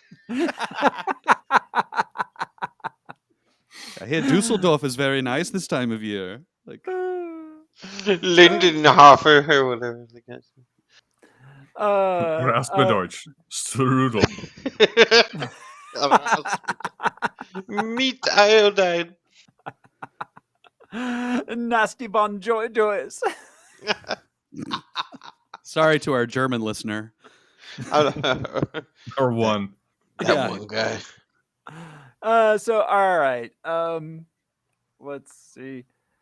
Diana dances with Diana. Yeah, Steve's sweet talking the doctor. They talk about gods. Diana, she finds Ludendorff. They dance. Which was a very German thing. They talking not talking. Well, yes, talking in very long words. But also the Germans latched on to Greek mythology around this era. Yeah. That was part of their whole thing that they were I don't know, they were born of the ancients. Yeah, they were heirs to the ancient civilizations. Yes. Yes. Yeah. So it was very apropos. Yeah. That he was talking about the gods and telling her, you know nothing of the gods. And that's kind of why it was the Third Reich, right? Because he claims that there were other points in history where the Germanic Roman. Caucasus. Yeah. Yes. Right on. So, all right. Diana's about to kill Ludendorff because she thinks he's Aries. Steve stops her, telling her they can't kill him until they find the gas. but this allows Ludendorff to unleash the gas on the nearby village out of giant cannons on top of the castle. We never should have leased that factory to Dr. Poison.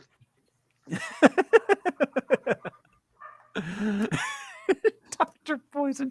What is she a doctor of? Poison. What did she earn her She's a doctor of poison. That's established. Biochemistry. Yeah, if you want to get all, doctory about it. Diana's reaction to being stopped is so satisfying from like an anti-war this is a perspective. new experience. Oh, when she tries to pull out her sword and kill him right there? Well, not just that, but when they find out about the village, and she's like, I could have stopped this. I could have single-handedly stopped this, and you, to Steve, you stopped me. This movie has some cool anti-war messages built into a movie about World War I. It's easy to do that. But it's so like, yes, you could have done that, but that would have just spun this into a larger conflict. Or had no effect at all, because he makes the point of saying like it's bigger than one person. You don't just kill one person and the problem is solved. Like man makes war, and she still also thinks of it as I have to kill the singular god figure to stop this. That'll stop. He's still not believing that Ludendorff is even Ares at all. Ludendorff is even Ares. Or Ares even exists. Yeah. More that, or even that she's a god.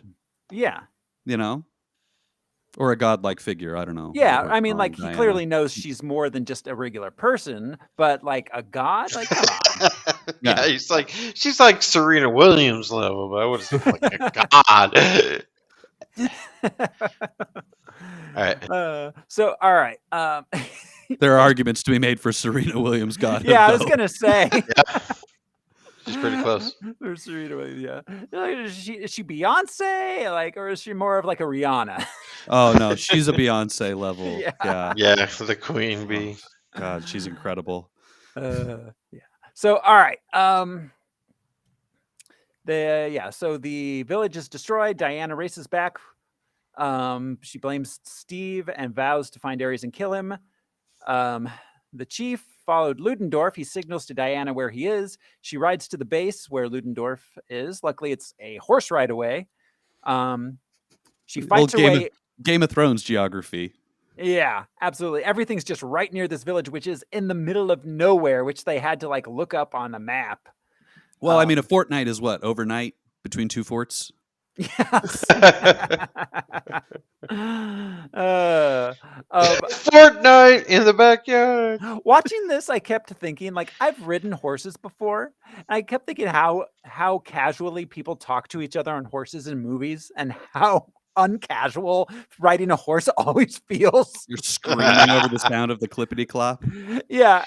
Well, you're yelling at each other over the sounds. And me personally, I'm always holding on like, please, giant beast, don't decide to turn on me. I'm not yelling at you, I swear. Was this the last war that, had war horses? I mean, there maybe were some World in World War II. Yeah. But on the European front, yes. Used to fucking ride them into battle. That's hardcore. Yeah. Well, they liked us. They liked us. The invention of the machine gun definitely slowed that down. Yeah, it immediately, because you no longer had the advantage being high up. Yeah, exactly. Yeah, well, and combustion engine. Yeah. So all right.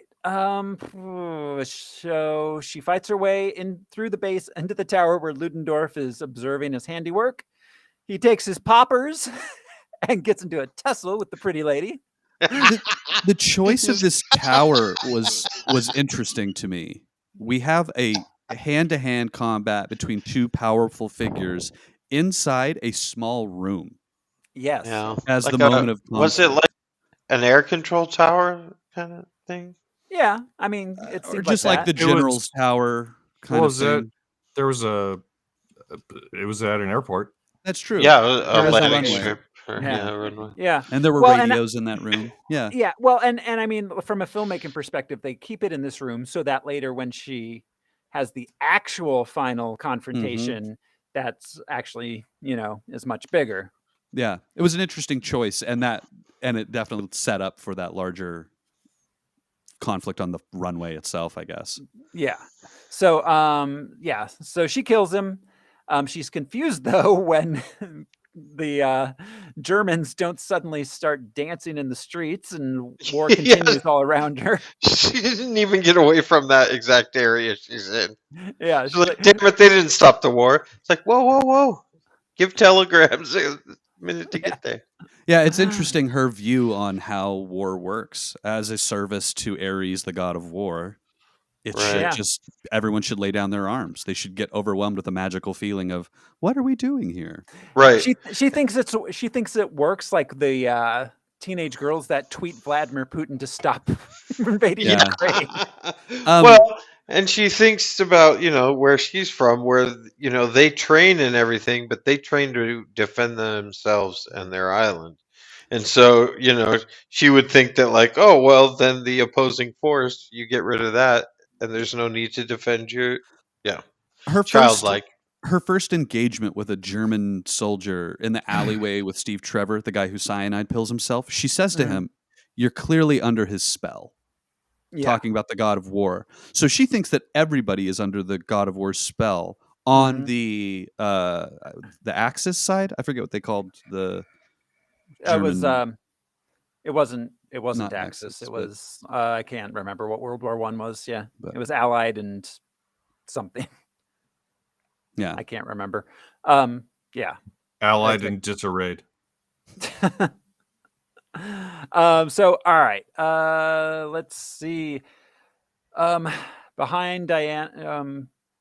Okay, so yeah, Steve arrives, tells her that people just fight because people suck, and Diana gets disillusioned by this realization. Steve does go on to tell her that despite their faults, people are still deserving of help. She won't help though, and the guys take it upon themselves to infiltrate the base and stop the gas. Then behind Diana, Sir Patrick appears, and she realizes that he's actually Ares. The reflection thing is interesting. Yeah, he appears as a mirage basically to her that she can't fight. Yeah. Yes, exactly. And he just magics himself there. I mean, I guess he's the god of war. He can do that, but he doesn't have to travel there. He just appears. This is where my complaints about this movie really start and end, is with this conflict, because him appearing as an image is so powerful. And it's such a cool idea. Like, you can't stop war by killing one man. I am an idea was such a cool concept. And then for him to land on the tarmac was... He lands and it has deflated an actual physical confrontation. And it kind of turns into just a big CGI end of movie, like Flash Fest. I think the ending is one of the ending battle is one of the weakest moments. There's some stuff in the ending here I do like, but yeah. I mean, and visually it's cool. Yeah. It was something that was tacked on by the studio, if I remember correctly. Like, they had a different ending. I wish I had looked it up, but they had a different ending in mind. And then the studio said, no, you have to do this. You have to have a big CGI Flash Fest at the end. Yeah. So anyways, meanwhile, Steve hijacks the bomber that's going to carry the gas. But I'm sorry, before we continue, I loved that when she sees him in the tower, she reaches back and the sword's not there because it's still in Ludendorff's chest. She just left it there. And then cut to the other team, and then cut back. She just jumps down and she has the sword, like, just off, and he's still there and he hasn't moved. Yeah, he's like, yeah, I'll let you go get the sword. Okay. I think that was cool because it was necessary to reveal that it was not the sword. Yes. No, I liked it. I thought it was a funny beat. There were a lot of steps in this that made sense. Her looking at the team as they're taking fire and discussing being out of ammunition and continuing to fight was a really cool touch for that. Yeah. And meanwhile, Ares is trying to persuade her to join him to destroy mankind so they can restore peace and paradise on Earth. He tells her that humans are inherently corrupt. But then she gets blasted, basically, and Steve runs up and tells her something which we can't hear. Yeah.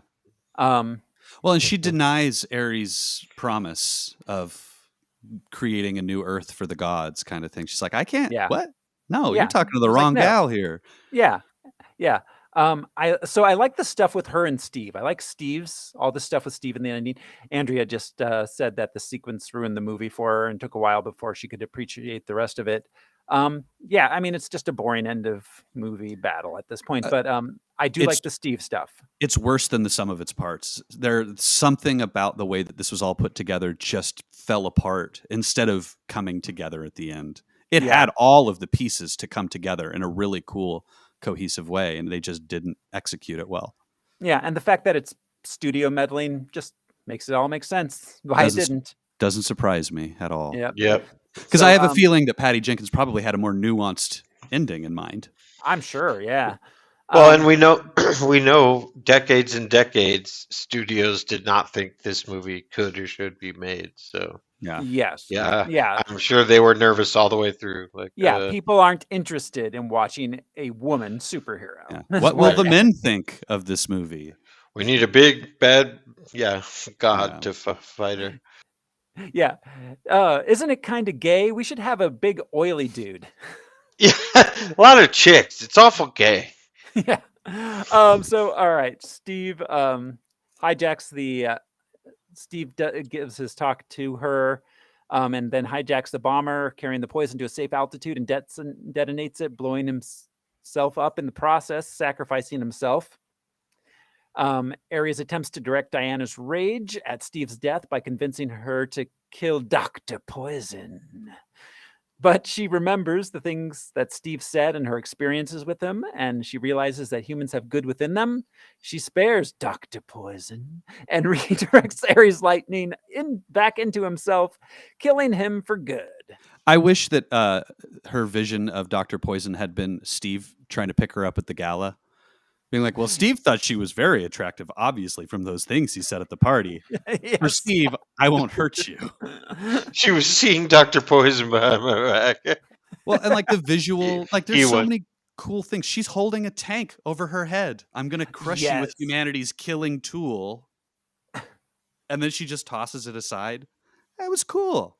Yeah, but, it just failed to thread the needle. Yeah, it didn't. There were a lot of parts that were great, and it just didn't come together in this ending. Absolutely. So back in England, the world celebrates the end of the war, although for Diana, it's bittersweet due to the death of Steve.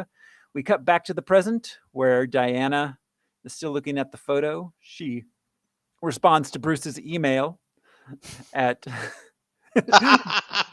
at Bruce at hotmail. Bruce for hotmails at hotmail.com. She's like, I'm sorry, I had to go to the spam folder. Batman, come on. Yeah, Bruce, why is your email at AOL? Not Batman.com. So this whole movie is her remembering these events as a result of getting an email. It's a memory play, the entire movie. Yep. The fact that they bookended it with the email thing, it lets air out of this movie, I think. I wish it did not. Yeah. Absolutely. I wish it did not have the bookends. 100%. I compare this to Iron Man 3, where we find out at the end that Tony has been recounting the story to Bruce. Yeah. As like a quote unquote impromptu therapy session, which added to that movie. This, that same kind of device, it subtracts so much of like, here's her origin. Like, no, her origin is her remembering a thing because Batman emailed her once. Yeah, exactly. All the emailed her. All the connections to the Snyder stuff makes it weaker. Yeah. Yeah, absolutely. So we roll credits. There's no after credits sequence, and that's that. did we explicitly state that she is the god killer? It's not the sword. She is the daughter of Zeus. She was created by Zeus. Yeah, Zeus, as Zeus did. Oh yeah, had sex with her mom. She's got a half brother that's a swan. She's got half brothers everywhere. She's got a half. She's related to ducks, turtle, and potatoes. Every which way but Zeus. Yeah, Zeus. If it moved, Zeus. Clyde was the son of Zeus. If it moved, Zeus fucked it, and some things that didn't move. Yeah, sometimes he'd switch it up and be a bull. Yeah. Yeah, Zeus was a randy motherfucker. And that was his last act. So he used his last act was to get laid. He was giggity. So on brand. He used almost all of his energy to defeat Ares. Then he used the final amount of his energy to have sex with. He's like, I'm gonna lay down. You get on top. He died doing what he loved, having Connie sex. Nielsen. Connie Nielsen. What do you love most? So that is Wonder Woman. We are through the movie. I mean, I liked it. I liked it better the second time. Yeah. That's good to hear, because I mean, I really I understand the DC cinematic universe has issues, to say the least, but this movie specifically, I think, is way better than most of what they were putting out at this time. I watched it twice this week, and it did not feel as long as it was both times. Mm-hmm. I think I don't think that it's a mistake, but I think that it's a happy accident that the two strongest DC characters are Wonder Woman and Harley Quinn. The two women in the DCEU are the strongest cinematic characters. They're the two movies, whatever, but they're characters, man. They are complex. They have depth. They're funny. They're interesting. They're fun to watch. Absolutely. Has everyone watched the Harley Quinn cartoon by now? At your suggestion, yes. Both seasons. I don't think I've seen all of them. Yeah. I love the Harley. So good. Her and Poison Ivy's relationship, I love so much. Yep. Always did. Yeah, that was a Bruce Timm thing. Yeah. I really hope that the DC, whatever remains of this universe, leans further in on these two characters, because they are the heart and soul of this whole thing. Because Cavill is fine. Whoever is Batman is fine. Aquaman is fine. Whoever is this Flash week is fine. Gal Gadot. Is it Gadot? Gadot? Gal Gadot. And Margot Robbie. And Mersey Dotes are phenomenal. They are not just really okay. They exceeded the expectations. Oh my god! Yeah, I think both of them took these roles and made them their own in ways like Robert Downey Jr. did. Yes. Yeah. They got in the skin. They own the character. Mm-hmm. Yeah, it'll be hard to recast them at any point. Absolutely. So, I don't know, guys. You ready to go ahead and just rank this thing? Yep. Yeah. All right, let's bring up Der List. I'm on the wrong part of Der List. Let's see here. So, Der List. The Kaiser is not satisfied with these ratings. Der List. And so I'm going down, and the first movie I can say is that I personally can say that I think is unequivocally worse than this in our list is Age of Ultron. Anything above that, I can make an argument for being better than this, but that's the first one that I can say unequivocally. I think this is a better movie than Age of Ultron. I think that's fair. It's hard to say because I compare this to the first Avenger in a lot of ways, but I don't think that it's better than Days of Future Past or Spider-Man or even the first Avenger to some extent. I like the Age of Ultron ranking. So that's fine. that's I know that there's always some differing opinions on all the rankings because it's a group ranking and we all have our own personal head rankings, which are very different. Right. I'm still wanting Swamp Thing a little bit higher up. What can I say? Yeah, same. Al, what are you thinking in this? Yeah, Days of Future Past is a hard one to push past on this one. Maybe above Ant-Man? That's rough for me. I don't know if I like it better than Ant-Man or not. Ant-Man was so fun. Ant-Man didn't really tell us anything about anything besides a heist. We got to know Scott Lang. This really examines human nature and the effects of war. And Wonder Woman's a great vessel to do that. So I could make an argument for it being higher than Ant-Man.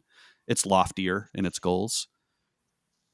I mean, I wouldn't fight it if that's the consensus. I think I probably know.